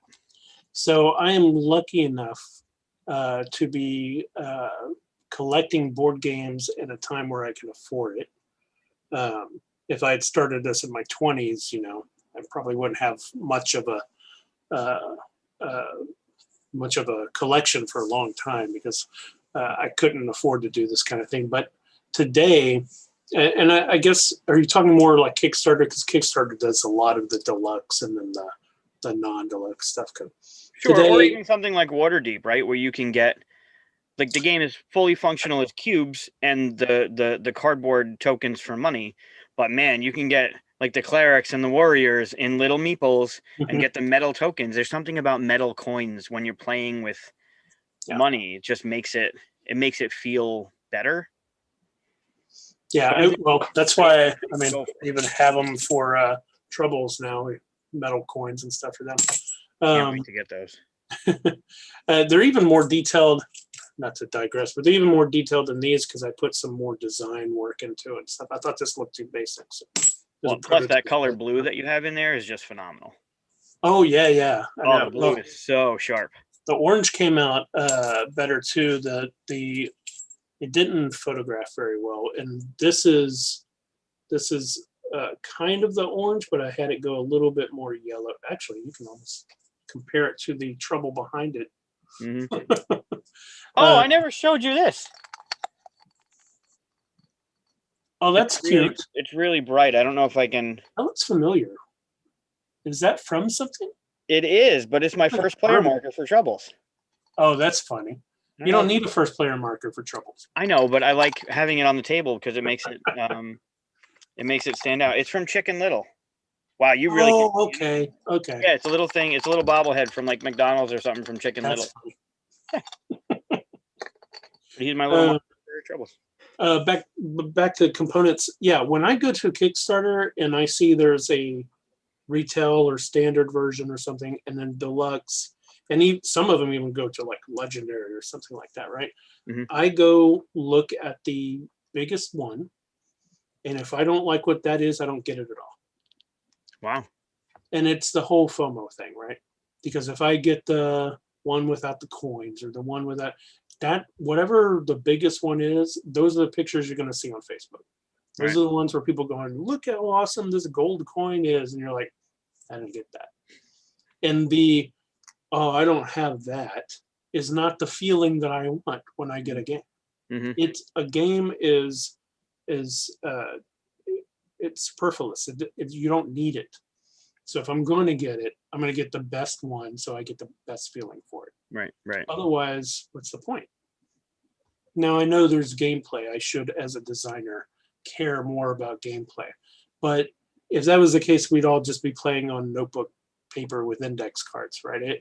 Components and artwork and all that stuff, it's all part of it. Sure. It's all a part of components for it. So yeah, I'm one of those people that, like, I'll look at your legendary, your highest one, I'll see what it has, and if I don't think that price or whatever and stuff I don't even look at the other ones. I don't even see what I'm getting more or whatever. I just look at the price and I look at what I'm getting. Then I'm cool with that. I get it. I don't do all this price matching and stuff. It's funny because I've run Kickstarters where we have those different levels. We get backers like trying to figure out where our pricing was and stuff. Like, go, well, I looked at this one, and for an add-on it's 20, but you made it only 18 less if you go up to this. Like all this, like they really get into every decision you make, and you have to justify every single decision, right? But as a backer, I don't even bother with ever looking at any of that stuff. I just go right to the bottom, go to the highest price thing, not retailer stuff, obviously, but go to the best components and all that stuff. Because in the end of the day, it's just a silly thing that's just for me to enjoy. And I'm not going to enjoy it if I feel like I'm missing out on something. I'm just a completionist. So the completionist in you wants you to get everything. Yeah. Okay. The Furion in me. Riddick. Yeah, so for me, components, and the weird thing is if you don't have a deluxe version, if you just show retail, I'm just as happy. It's not like I look at retail games and think, oh, this needs minis and this needs, well, almost closed out. She almost took us out. Ahsoka. All right, so what if there was only one edition, right? And then you had the add-on for metal coins. The regular edition comes with cardboard tokens, but you can add on metal coins. Would you add on the metal coins? Probably not. And yeah, it's weird, right? If you don't, and I noticed this too when I made Tribbles in the Kickstarter, is if everybody wants an all-in pledge that has all the add-ons. Because if you make it an add-on, suddenly they start, I don't know, $20 for these coins, blah, blah, blah, blah. If you just stick it all on, I could just look at the package which is showing me and the price. I'm happy with it. Take it. Yeah. But there have been plenty of times where I've gotten whatever the lowest thing is, and I go, oh, we have this other stuff. And I go, eh. And I also, for whatever reason, don't feel like I'm missing out on that. I don't know what the psychology is there, but I don't know. Maybe it's kind of like that whole, I feel like you're trying to trick me if it's an add-on. That's fascinating. It is. I don't know what it is, but no matter what it is, as a Kickstarter creator, I'm always going to have an all-in pledge because it fixes it for whatever reason. At least for me, it fixes it. Sure. Interesting. Okay. Yeah. I mean, and, as far as components go, at the end of the day, coins are fun to play with, and they make you, like when you open a box and you show it to people, every single time I've had coins in a game, people have commented on like, oh, it's so cool with these coins. And as the owner of the game, it just makes you feel good. Sure. When people comment about, somebody says, oh, I love your car, you feel good that you bought that car or whatever it is, And like I said, since it's a feel good thing that you're buying anyway. And, as I said, I'm lucky enough to be able to afford it now. So Sure. Yeah, it's fascinating. It's an expensive hobby. If there was a regular edition that gave you the possibility of an add-on for a playmat and coins, you'd get the regular edition, not worry about it. But if there was an all-in that had the playmat and the coins in, you'd get that. Yep. Well, even worse. if I looked at that and thought, oh, it's not worth it, I wouldn't get any of it. So it's an all or nothing thing for me, which is really weird because if you say here's your standard with an add-on of mat and coins, I would just get the standard and be happy. If you say here's your all-in that includes the mat and coins, I would look at that and go, the mat and coins is too much, I'm out, and leave the whole thing. Like I wouldn't go down to the standard. I don't know why. It doesn't make any sense. But that's how my brain works. Okay, that's fair. And I've seen that behavior in other backers too. Sure. And I've seen the opposite as well. One of the biggest mistakes you can make as a Kickstarter creator is thinking that all backers think like you do. You know, I've had people, like when I made the Troubles Kickstarter, it was nothing but graphics. Even the text in there was in the graphic. And then I had people say, hey, there's no text. And I was like, yeah, there is. You can read all the sentences and stuff just fine. They go, no, I mean like actually typed out text. I was like, why does that matter? I always skip that stuff on a page. There are some people that just go there and read every single word you write. Sure. There's people that don't watch the videos, the Kickstarter videos. I think like 60% of backers look at videos. Oh, wow. Finish it, kind of thing. So, yeah, the amount of people that even finish those videos that are still backing is pretty crazy. I feel like that speaks a lot more to the campaign, though, right? If you could sell a game without them watching the bells and whistles, then that's even better for the game. Because I make Kickstarter videos, until I started doing that, I never watched the videos. The first thing I go for, and this speaks to components as well, the first thing I go for is gameplay. Because they now, or at least they should now, every single one of them have this is how you play bullet point graphics. Right. You know, like, draw cards and it shows cards being drawn, and you play a card to, that kind of thing. I love that quick get it, understand thing. In fact, there's someone who does, I can't remember her name now, it starts with an S, does the 1 minute. Sarah. Yes. She's local. She's from Ithaca. She's nearby. Oh, really? Okay. I love her videos. I wish they were horizontal because I'm an old person, but I know she does it because of Twitch, right? Or not Twitch. I can't think today. But anyway, but I love the whole 60-second thing. I would listen to any game for 60 seconds. But sometimes you hit like, oh, how to play this video, and it's 15 minutes. If you can't tell me what your game is in less than like 2 minutes, sure, I'm out of here. Sure. Kickstarter page is a sales pitch. I'm not sitting there for 30 minutes watching videos and reading stuff about a game. Yeah. But yeah, I love that. I love the quick how to play bits on stuff. And then after that, then I start scrolling around looking at artwork and minis and all that. So that comes second, Yeah. Because in the end of the day, you still have to enjoy that game, right? No matter what the components are. Yeah, I think Sarah's videos are great at a minute. And then another one to compare it to is Dan King's Allegro videos. Right, 2 minutes. This is the quick. Yeah. You like it. 2 minutes is great. Look a little further. Yeah, it's good. Those two are good. I've done a lot of. I've drawn Dan King's face more than once for promo cards for his Kickstarters and stuff. So, I like his stuff too. I like any video that can teach me. I don't need to be taught the entire thing. Sure. I just need to be given enough information in a couple of minutes, And you also see that in Kickstarter videos too. The amount of retention for people who watch like a 15-minute video versus like a 2-minute video, it's huge, Yep. People don't have patience anymore. I know I don't. Well, when you have 3,300 games hitting every year, how could you watch every one of them for an hour? You can't. I mean, just last night I went on the Kickstarter with the Explorer and then games and tabletop. You know how you just have to set it all up to get to there. I don't know what you're talking about. No, you don't.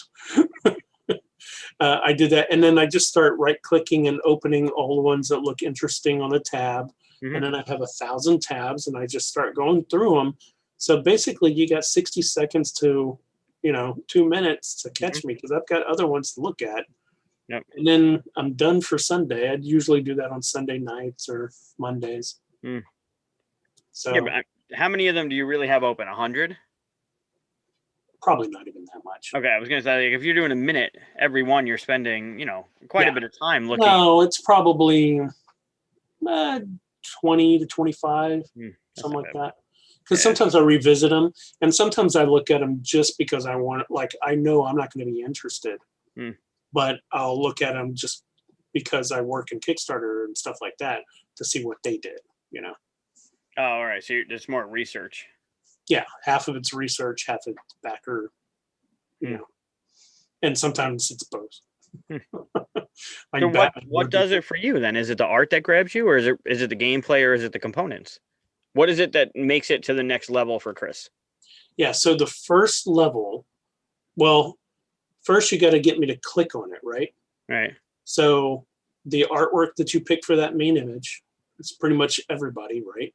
That artwork, the name, and that little blurb, I read that too.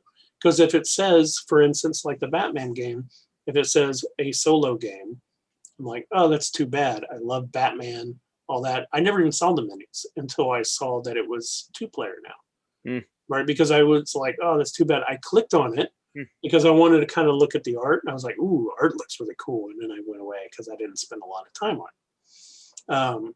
And then yesterday I was doing the Kickstarter stuff and I was like, ooh, let's look at that again because I wanted to see more art and stuff. Saw the minis, like, oh man, maybe I could play this by myself, kind of stuff. And then I saw the 2-player thing that they added to it. I was like, oh, so now I got to go back and really dig into it. I think it ends next week. Is that right? It does. The 19th, March 19th. Okay. Yeah, I got time. I'll really dig into it on the next Sunday whenever I get into it. Sure. Or wait till Monday and we can ask more specific questions on Monday. So that's the first thing. Obviously, most people are right there. But once I get into that page, I go past the video. I don't look at that. I only look at videos because I work in the industry and I make those videos, so I need to see what my competition is. Sure. I go past the videos and I look for the first little blurb that tells me competitive or cooperative. If it's cooperative, I pass it by, close the tab.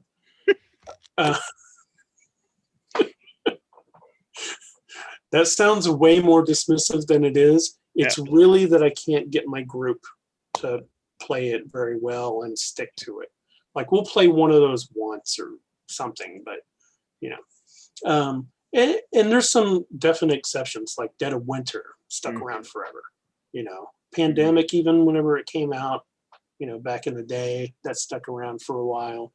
But for the most part, usually cooperative games aren't a big hit for us. But if this is competitive, at least 2 players, I'm good. I'll move down and see what it is. If it says dungeon crawl, instantly it gets put into like a okay, I've got these dungeon crawls I haven't even finished yet. And then now it's got to work uphill to, so those little blurbs catch me. And then I move down to that gameplay thing, those graphics. And if I don't see one of those gameplay graphics, it's like do A, then B, then C. It's kind of like PowerPoint slides almost, right? Sometimes they're animated graphics. They are when I make them. If I don't see those, sometimes I just leave. That's it. You lose me right then. I mean, there's just tons of great artwork and minis and all that stuff. That is not the bait. That's the hook for some people, The bait for me is gameplay. I got to see something that is going to be able to hit my table more than once because I bought so many Kickstarters. It's like, yeah, it was okay, and then never played again. Right. So but everybody's different. I know other people look at the video first, and that's what I was saying earlier, is if you build a Kickstarter page, you can't build it just for how you do things. Right. Like when I build a Kickstarter page, yeah, I make that stuff, but I also put the text in. I put the all the cool minis moving around stuff, whatever you can do that makes everybody happy. Mm-hmm. Well, same thing. We talked about rule books. It was the last show, I think, maybe the show before it, about how like you like rule books a certain way and you want like that ephemera out of there, but some people like that stuff. Some people want to look at it. So you do have to. You have to make sure that you're speaking to a wider audience, because not everybody thinks like you or looks for the same thing. Not you. Right. I mean, the proverbial you, but. Right. I would never click on a rule book on a Kickstarter page, never, and read it. That's insane to me. Why would I ever learn a game that I can't play for a year? Right. I'll forget it. But there are people that will not back up a game unless you've got the rule book up there, right? Yep. So put it up there. It doesn't hurt. Especially if you already have it all made and stuff, Sure. You just have to make sure that everybody, all different types, are covered. I've seen a lot of creators go, nobody's going to do that. Yes, they are. Every single thing you think they aren't going to do, there are people wanting to do it. Yep, so. Absolutely. That's weird. We got into a Kickstarter discussion more than components, but, Well, I think the components say a lot about a game, right? Yeah. I mean, well, they do, and sometimes they're wrong. I mean, Sometimes you see nothing but minis and you think, oh, it's just a mini game. It turns out to be like Dwellings of Elderville, which is like really good, thick Euro. Right. That utilizes minis. Right. We talked about Vindication. I think last episode, the fantasy one. Yep. The only thing I'll say negative about that game is that the minis aren't really useful. They're gorgeous, but you don't need them to play the game at all. Like, you don't even move around with them or anything. Right. It's like, oh, you're playing with this module, take this mini and stick it in the middle of the board. That's it. But great game, Right. Minis don't always tell you what you're looking at. Sure. So that's why I kind of ignore that stuff until I see gameplay. Right. Cool. I will say there's there's two games that I've gotten that I got based solely on minis and artwork. Like, I didn't even care what the gameplay was. And one was the most recent one was the Marvel United. Okay. Those chibi guys. Like, at first I was like, okay, there's a few of them, it's cool and all. But then they started adding more and more and more. I was like, oh, okay, I got to get these. Yep. And I figured, even if I don't like the game, I'm going to love having these minis. I even bought paints. Haven't gotten around to painting them or anything, but I bought the paints. Sure. Step one, buying the paints. Yeah. Step one, buy paint. Step two, hire someone else to paint them for you. Yeah. The guy that I co-designed the game design class with painted his copy of Marvel United. Yeah. I think you showed me a picture of that. Super jealous. They look really good. Yeah. The other game that I got was Hellboy. Okay. I think you can actually. Yep, right there. Yep, there it is. Yeah. The minis were great. I love Hellboy, the artwork. I'm just a big fan of the IP and stuff. Sure. So when I saw it and all that stuff, I was just like, yeah, all in. Got everything. They got me with it, and then very happy with the play. Actually, it was fun. Not familiar with that one. With the IP or the game? With the game. No, I'm familiar with the IP. I'm not familiar with the game. Yeah, it's really good. It's they did this thing where basically when you play, it's kind of a campaign game where you have different stories every time you play, but the stories don't have to be played in any order. Oh, that's cool. They're just standalone, kind of separate stuff. It's very simple. Roll dice. You got characters. You could be Abe. You could be Lizzie. You could be can't remember him name, the German who's just spoke, Yeah. Doctor something, Hellboy, obviously. So, and they have a few other people in there. Neat. But yeah. So for the most part, components don't drive my interest in the game, but it will drive my, at the end of it, do I get everything for the price that it, value wise. Okay. How about you? I mean, like, where do you stand as far as components being meaningful for you getting the game or not? I think I'm with you on the gameplay. I think the game has to be there first, and then all the ephemera that comes afterwards, right? The screen printed meeples or the metal instead of the cardboard, or to me it makes a difference. Like with Holy, I just recently replayed Holy, this one, and or even like a game like Vault Wars is one I go to. When you're bidding on those vaults, to have the metal coins in your hand when you're debating bidding somebody up $1 or whatever you want to do, like having the metal in your hands feels better than just these cardboard. It's like playing poker for no money. You're just playing poker, but it doesn't feel right. It just feels like, yeah, I'm all in. I don't care. But if there's money at stake, like it feels like you're actually playing poker. And with games like that, like having the wooden tokens for this, it just feels better than having the cardboard. Not that I wouldn't get it. Like if it was just cardboard, then it's fine. But I feel playing a game with upgraded minis could maybe enhance the experience. Like you said, if you're showing your game off and you got some cool stuff in that box, people are like, wow, it's pretty neat. Right. Yeah. So I don't think it's the be all end all, but I think it is if the components are bad. But right, like having the playmat, like you don't really need the playmat. So that might be where I'll stop. Yeah, I will say the playmat is usually where I draw the line. Mm-hmm. Like, if it says something like it comes with the all-in, then I look at it and stuff. To me, it kind of drags down the value a little bit because I don't want it that much. I never play with them. I have a few game mats.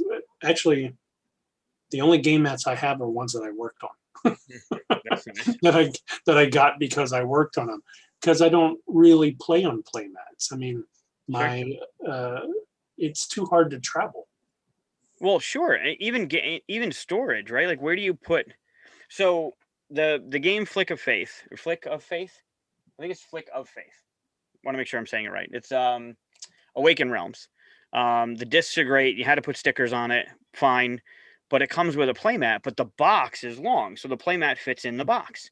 But like, okay, yeah, I'm not Flick Wars kind of thing. Kind of, right? Like the discs are different size discs, and you're flicking them on the playmat. But the playmat, instead of a board, it's a playmat, but it rolls up and it fits in the board nicely.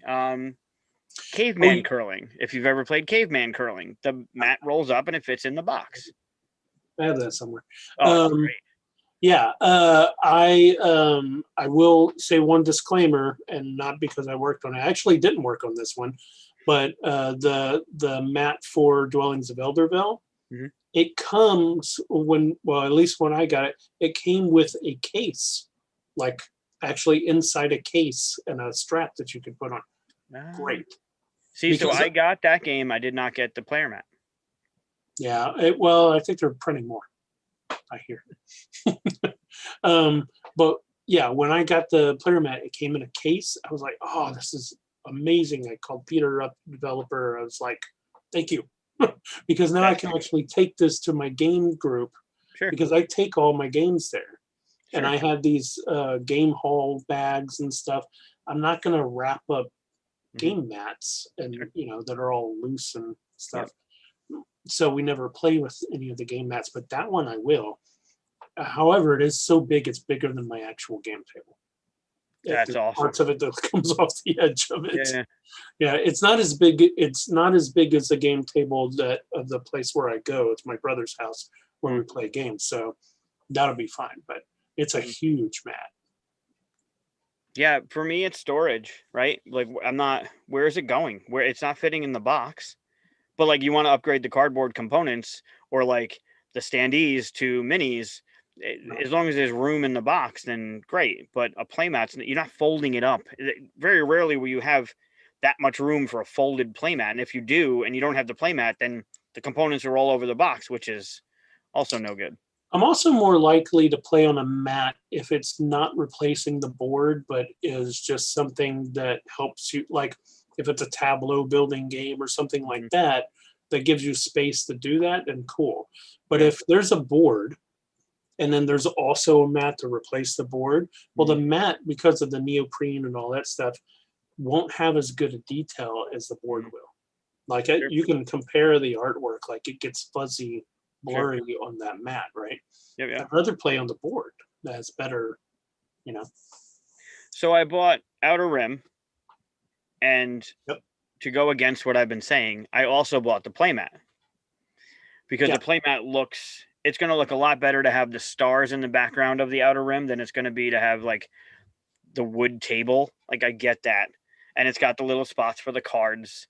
Yeah. But storing, if it didn't come in the case that it comes in, which I'm sure has a lifespan and will break eventually, I don't know if I'm going to bring that to game night when those happen again and put out on a table. Like it's awkward unless it fits in the box. Right. You should bring it the first time at least. Maybe. Let's see how the game we're playing goes and if I still like it after that. Speaking of Outer Rim, so we started playing, if you're cool to move on to the next part, even though it's 2 hours in. Just real quick, I guess, really, we've been talking about the games that we've been playing. We started a game of Outer Rim on Tabletop Simulator. And this is your first time playing, right? Sure. We were playing with my brother. We had to save because it was taking a little bit. How long did we play? 3 hours? 3 hours. Yep. I think we started at 11. No, 10:30. 9:30? 10:30. It was 10:30 for you, 9:30 for us. Yep. Yeah. And we stopped at 2 a.m. Yeah. And I think you or your brother have 3 fame of the 10 that we need to win. I have 3. He has 4. He does have 4. And you have 0, I believe. I wasn't bringing up myself. Thank you, Chris. I was talking about you guys. I was just continuing what you were talking about. Yeah, I have 0. Thank you. I'd actually be more up for starting over now that you know the game better than continuing on. Oh no, I'm dedicated on finding my bounty for Boba Fett. You've been through half the. Through half the. What do you call it? All of them. I've galaxy. Been all of them. I've seen all of them. I've seen all of the white, whatever bordered things, except for one, all the way on the left. So you know where it is. One that I need to go find. I was tempted to kind of go over there and get it. But that's just, that's beating a dead horse. That's just rude. That's mean to do. Yeah, I wouldn't do that. But yeah, the game that we're playing, it does run slower because it's on Tabletop Simulator, right? Yep. The whole, I have to find this card, which deck is it? And you have to right click and search, and they're not in order and all. But they do a pretty good job of making it as close to the board game as possible. Sure. So, yeah, I haven't played with that mat either, but I do like the way it looks. Sure. And that's kind of like what I was talking about too. Like, it's not replacing the board. You're still using the board that has all the cool detail. Correct. It's just like giving you a place for the cards and tableau and all that stuff. So, yeah. It adds enough to it, but you don't feel like you're missing anything without it. Right. Plus Star Wars, like you want all the things for Star Wars. Yeah. At least I want all the things for Star Wars. Well, I don't know if I want all the things. I mean, I have a few trivia games that are Star Wars and stuff like that. Just good. In fact, the one Monopoly I have is Star Wars. So Episode 1? No. Oh. No, it's a catch-all. Actually, it has. I think it has young Anakin, but it has. Oh no, it has young Obi-Wan, but Darth Vader, and so it has like a mixture of them stuff. Okay. R2-D2, as the little metal pieces to play. Right. but I have it's the still episode one Monopoly, so I Monopoly. don't play it. Do what? I have the episode 1 Monopoly, Oh, okay. which I think is still sealed. Well, it's still Monopoly, right? So That's it's why fun it's to sealed. look at all the pieces. Yeah. Yeah, Monopoly stays sealed. That's funny. So we've been playing Outer Rim. I played Codenames Duet today. Oh, cool. Played those. Yep. Have you played the Duet one? No, I haven't. I think that's the only one I haven't played. It's my favorite one. Well, I haven't played any of the IP ones. Like I haven't played Marvel or Harry Potter or anything like that. I think there's a DC one too, right? No, the Harry Potter, Marvel, Disney. Disney. That's what I was looking for. I knew there was another IP in there. I haven't played any of those, but I played the picture one, the normal one, and the duet. Duet's best for me. I like that one. Is that because you typically only play a 2-player? No, I played as teams. Even I just like the whole. There's something about everybody's involved all together. Whereas if I'm just waiting for that team captain to give their team a thing, I'm not doing anything. Right. Especially if I'm not the team captain, I don't even have to think about a clue on my side. So there's no dead time with Duetto because you are constantly having to think of your, like if you're not giving the clue, you're trying to think of what your clues are. You always have something to do. Yeah, but even in the team game, you should still be listening to what clue and number the other team is giving, because that could clue you in, no pun intended, on what is out on the board, right? It's like Captain Sonar. Like you should be listening to what's going on the other side of the table, because that could influence you. Like you should be listening. Right. I guess that's a bad example because I also like the because it's competitive. I also like the what do you call it? Like the patterns are. I know there's 3 what do you call them, assassins? Yep. Right on each side of the Codenames Duet. So I know that one of my assassins is also theirs. One of my assassins is a card I should guess, and the other assassin is nothing. And to know that gives you some extra help, because they could give you a clue and I can look and go, I know it's definitely not these 2 because I already got this one. There's a little bit of extra thinking to it, I think. So. Interesting. Yeah, some deduction to do with it, at least. So played that. What else? What have you been playing? Outer Rim with you. We did Scythe again on Saturday. The 5th episode, I think they are, in the Fenris campaign. That was fun. How many are there? 8? 8, yeah. I feel really bad for what happened, but it's probably I don't think it's going to happen again, but it's probably one of the coolest moments. The game is great. We're loving the unlocks. We're loving the story that's coming out of it. But our friend Bobby was playing, and he started as the Nordics. And we played through the first couple episodes. He orders the Nordic shirt, and he's wearing the Nordic shirt for that next game.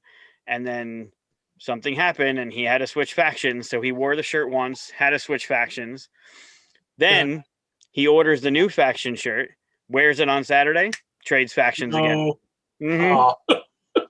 Oh, it's great. And I feel bad, because if it was me, I'd be super frustrated. But I feel like they should be hung up on the wall, like retired jersey kind of stuff. Yeah. It was just, there's no way it's going to happen. There's no way it's going to happen. No, it happened. That's funny. Oh. But yeah, that's going. I love it. I like the. I wonder what it's going to be like afterwards, right? Like, you play this really cool story, and you play through these like guided chapters with like these unlocks and this story thing going on. Then you're going to go back and play a regular game of Scythe. I don't know if it's going to have that much of an impact anymore. But then they have the modular board system, which would change it up a little bit. So, right, I don't have the modular board. I think that would be enough to make it feel fresh, right? I play it all the time on Steam now. Yeah. COVID and stuff, and I just want to get a game in sometimes. Sure. And the AI is pretty good if you let it. I think you can adjust the Mhm. difficulties and stuff. Yep. So I win, I'd say maybe about 80% of the time against the AI that I have now. I should bump it up to harder, but I just like winning most of the time. Yeah. Were you playing on rookie? Do what? What are you playing on rookie? No, I mix it up. Like you can pick like this one's playing at medium, this one's playing at that kind of thing. And I Right. put us all at random, so I don't know who's who. But yeah, so I guess I need to ramp it up a little bit because I've been winning a bit too much lately. So I think the topic of components in my head popped up playing Scythe because we've been playing their copy. I own it as well, but they've dedicated their time to like painting the minis and getting the extra bits to make it seem better. Like instead of that little player meep, instead of the little player meeple for your selector, Bobby got like the big thick one with your symbol on it, and Oh, cool. all the little enlist tokens. They're flippable, so they have your logo on the one side, but like what it unlocks on the other side, so you can see without having to like lift your thing up. And Keith took all the minis and like really painted them. So even Bobby's look great too, but Keith put like the rocks and the grass on the bottom. Wow. Like really into it, right? Dedication, yeah. Yeah. But it's cool, like to have the realistic resources and to have the metal coins and then to have these mechs just painted and it just all the extra stuff that doesn't really need to be there because you can still play the game out of the box. But like, yeah, that's pretty cool.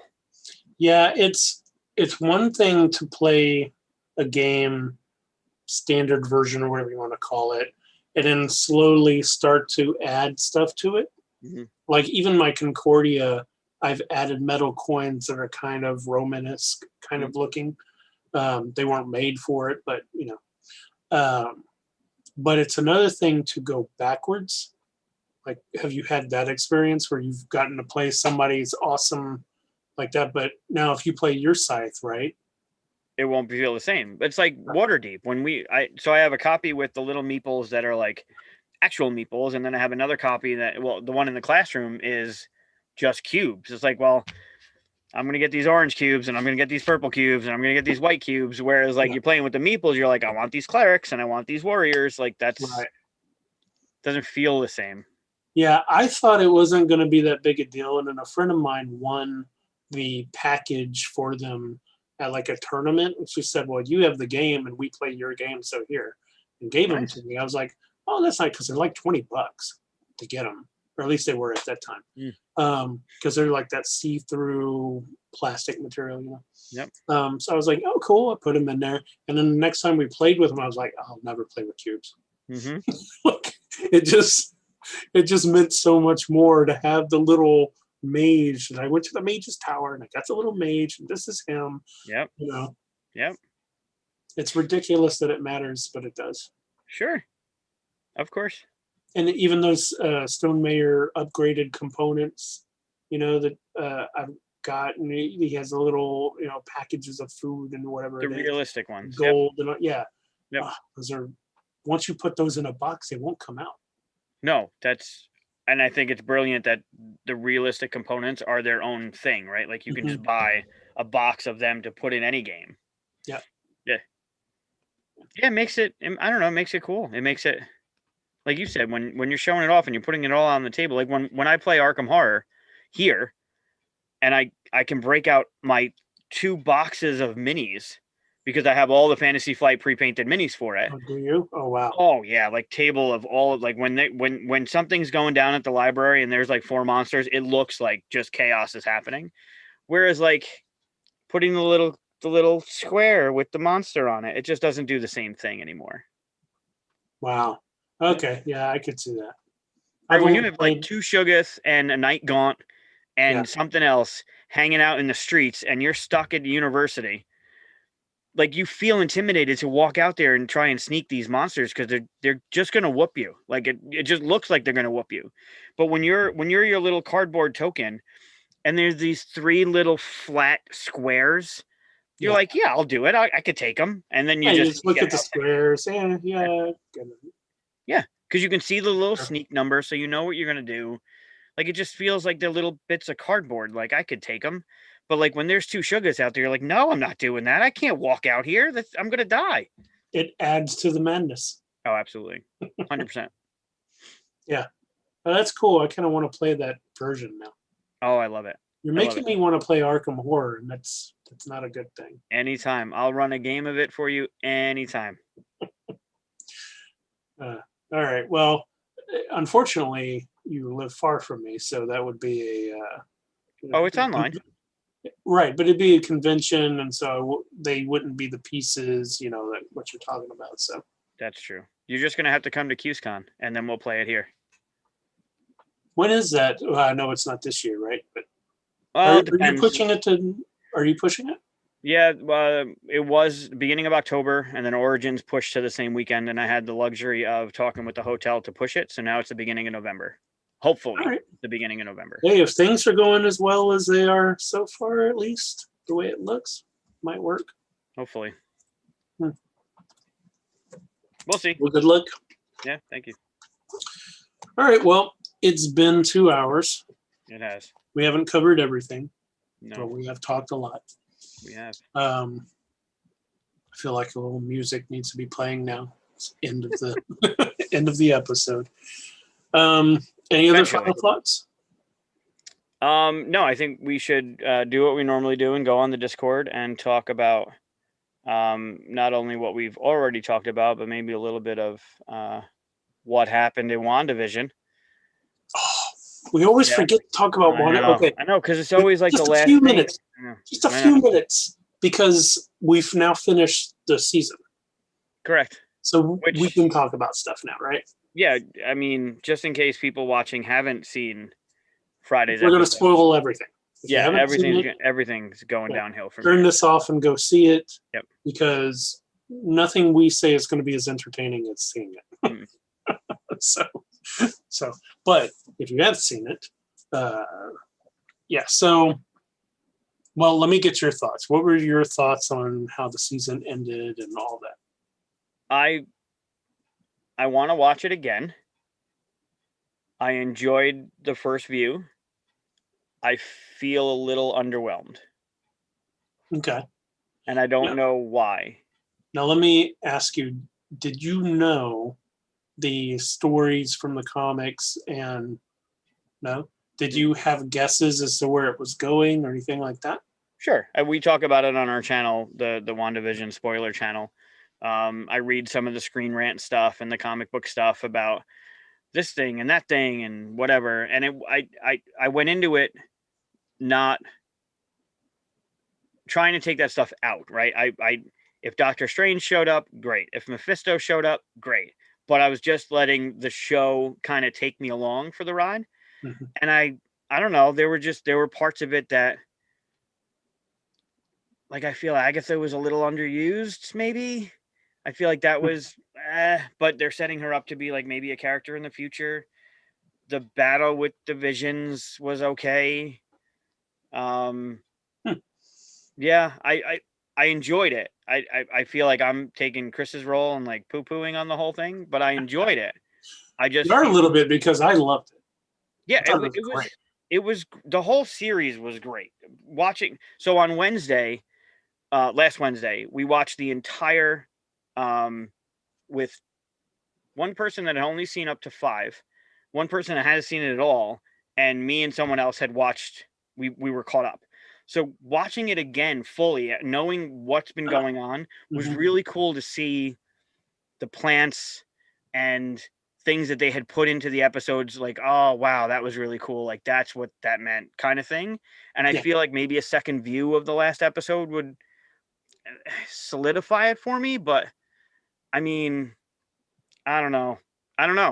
It was great. The whole series was great, and I feel that the last episode was a little bit of a letdown. Like it almost crescendoed for me at 8. Well, it's because 8 reveals everything, right? Sure. And it's really 9 is just a resolution of 8. It's not revealing new stuff for you. It's kind of like, okay, what do we do with all this information now, right? Yeah. So I could see why, it must be really hard to make something that's such a huge mystery pay off. Sure. To me, it paid off, but also, I didn't read anything. I didn't even read like you guys started getting a little too spoily for me in the WandaVision thing, and I stopped reading it. I don't know if you noticed that I wasn't in the WandaVision spoiler channel anymore. Mm-hmm. I'll probably go back in just to see what was said and all of it. I was like, nope, I don't even want theories in my head anymore. Maybe that's why I didn't talk about it that much during the episodes, but I was like, I don't even want guesses in my head because those guesses might be bigger. Or like Doctor Strange showing up. That would have been crazy. That's you saying that is the first time I've heard it. Because I avoid everything, right? There were a ton of theories, and it's funny because a lot of the people that were pissed off about it were like, yeah, but Marvel didn't say that was going to happen. Like, it was in your head because of some theory or some rabbit hole you went down, and you're upset that Doctor Strange wasn't in it, which wasn't even the case. Although one of the other things was like Doctor Strange was going to be in it, and they cut it for some reason, and I didn't look at the article yet, but like all of those things that we were promised weren't promises. Like, we thought that was going to be a thing, and I took that all aside. Like, if it happened, great, it would have been a great payoff, and holy crap, that was awesome. But just the story wise, I feel like if they had ended with that makes you the Scarlet Witch, boom, like, wow, that's like, that would have been a great ending. And have a tag or do whatever they do at the end, great, like, that's fantastic. But I feel like that had more of an impact than, right? Because going back. But you don't know, like, just based off the series, you don't know what that makes you the Scarlet Witch even means. Sure. So you wanted to end on the still mystery. Like, you don't want the mystery resolved. That's what you want. Look at what Mandalorian did with Grogu, right? Grogu goes off with Luke. What happens? So you like it when there's still mystery. And there still is, right? The second tag, I get it. Like the whole Doctor Strange thing, which he was doing with all the mystical arts, and his theme is even slowed down and playing over her. Like, that's great, and I love it. Well, but I feel. So you think they're going to put her in the next Doctor Strange movie? She's in it. Mm-hmm. She's one of the characters in it. Like, that's. Oh, is she? It's already. Yeah. Oh, okay, cool. Like I said, I tried not to.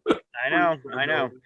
If you read the little blurb about Doctor Strange 2, it says, like, basically he gets into a fight with a former friend. Okay. And that could be two people, right? That could be Wanda or that could be Mordo. Right. Well, I'll be kind of upset if Mordo doesn't pay off with the whole ending that they did. Sure. That's got to be something, but absolutely. And hopefully they won't try to squeeze both in. I like one villain movies. Well, Wanda will probably turn good, right?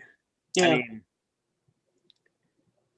it's okay if there's a supporting villain, or I mean, Thanos had, his little minion dudes and stuff, but it's really about the one villain. That's what I want, Yeah, well, his children were the ones that were fighting all the other Avengers all over the place. Right. Just don't pull a Spider-Man 3. Right. Sandman, Venom. It wasn't even Venom, though, was it? No. Was that really Venom? Yeah. No. Right. Venom, Sandman, and what was the other one? Hobgoblin?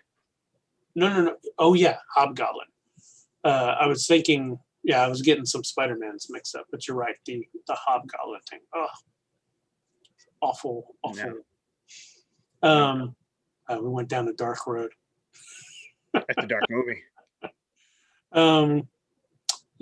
So where were we? Oh, WandaVision. So for me, the whole the last spoiler I got was there's going to be someone showing up, and that turns out to be Silver Surfer.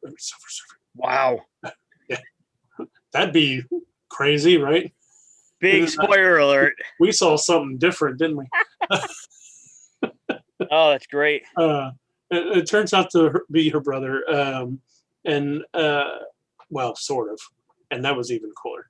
But I even thought when that happened, I was like, I don't like that that was spoiled.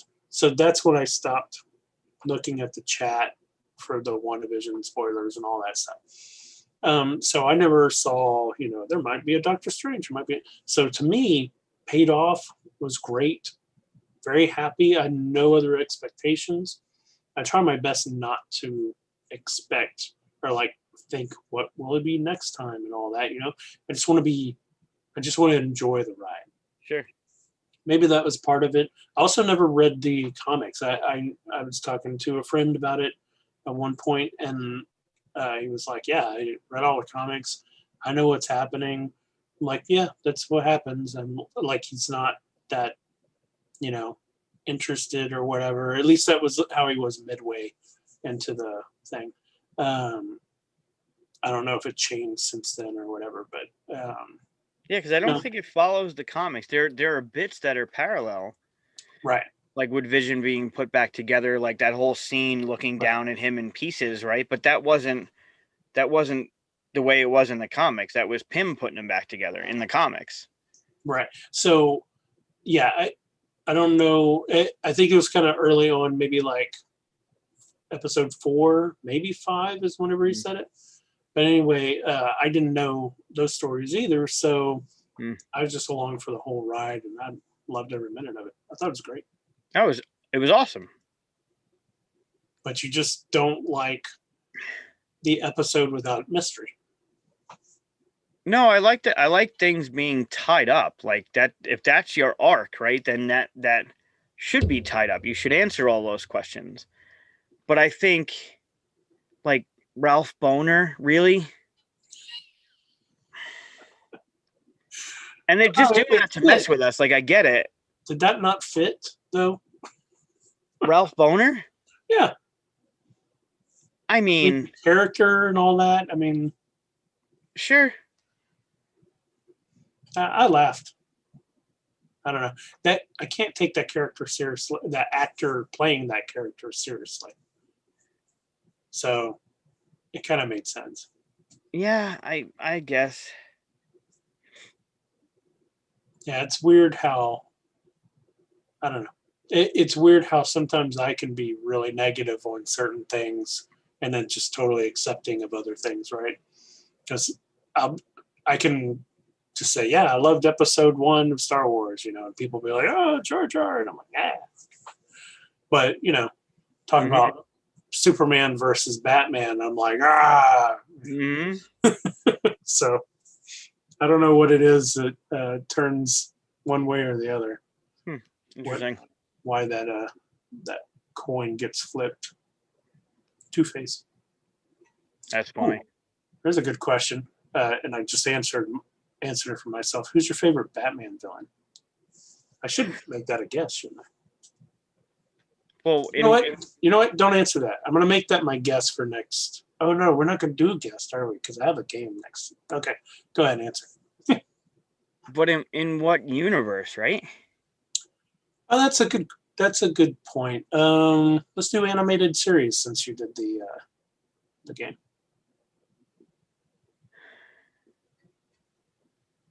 And that's really where I was answering from too. So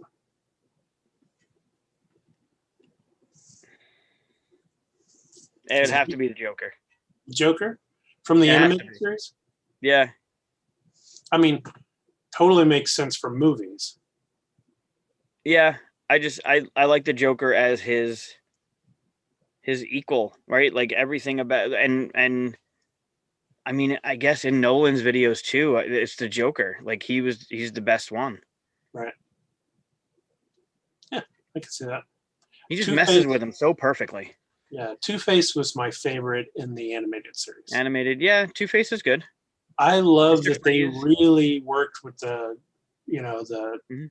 the dichotomy of it, the who he was before. Like they really fleshed out that they were buddies and stuff Yeah, before it happens. yeah. They do a little bit of that in the Nolan movie in They Dark do. Knight. I didn't like that they made him just kind of the side guy. It's the only thing of that movie I don't really like that Yeah. they did that. Because he is my favorite from the animated series. When I heard there was going to be a Two-Face in that movie, I was like, oh, I got excited. And of course, and anticipation, I was like, that's the only thing I didn't like about that movie. But even now, I forget it because it's just such a good movie. It's the best Batman movie. Yeah, it's pretty good. Dark Knight. So anyway, okay. Well, next week we may have a guest. Is that nailed down? We should have a guest. We should have a guest. Our first guest ever. Someone we've mentioned. So hopefully that'll go off and we'll be able to work the YouTubes and Zooms and stuff correctly. I put a question out on Facebook hoping someone can help us at this point because getting it to work right is going to be an interesting adventure. Yeah, I followed those step by step. I hope we don't, like I said in the beginning, I hope we don't get it right because it's too funny now. All right. Well, thanks for joining us in the chat, sticking with us. For those of you who are still got people watching, great. And join us in the Discord as well. Yeah, we'll be over on the Discord in a minute. Yeah. Thanks for watching. Cool. See you guys. This is where I shut it off, right?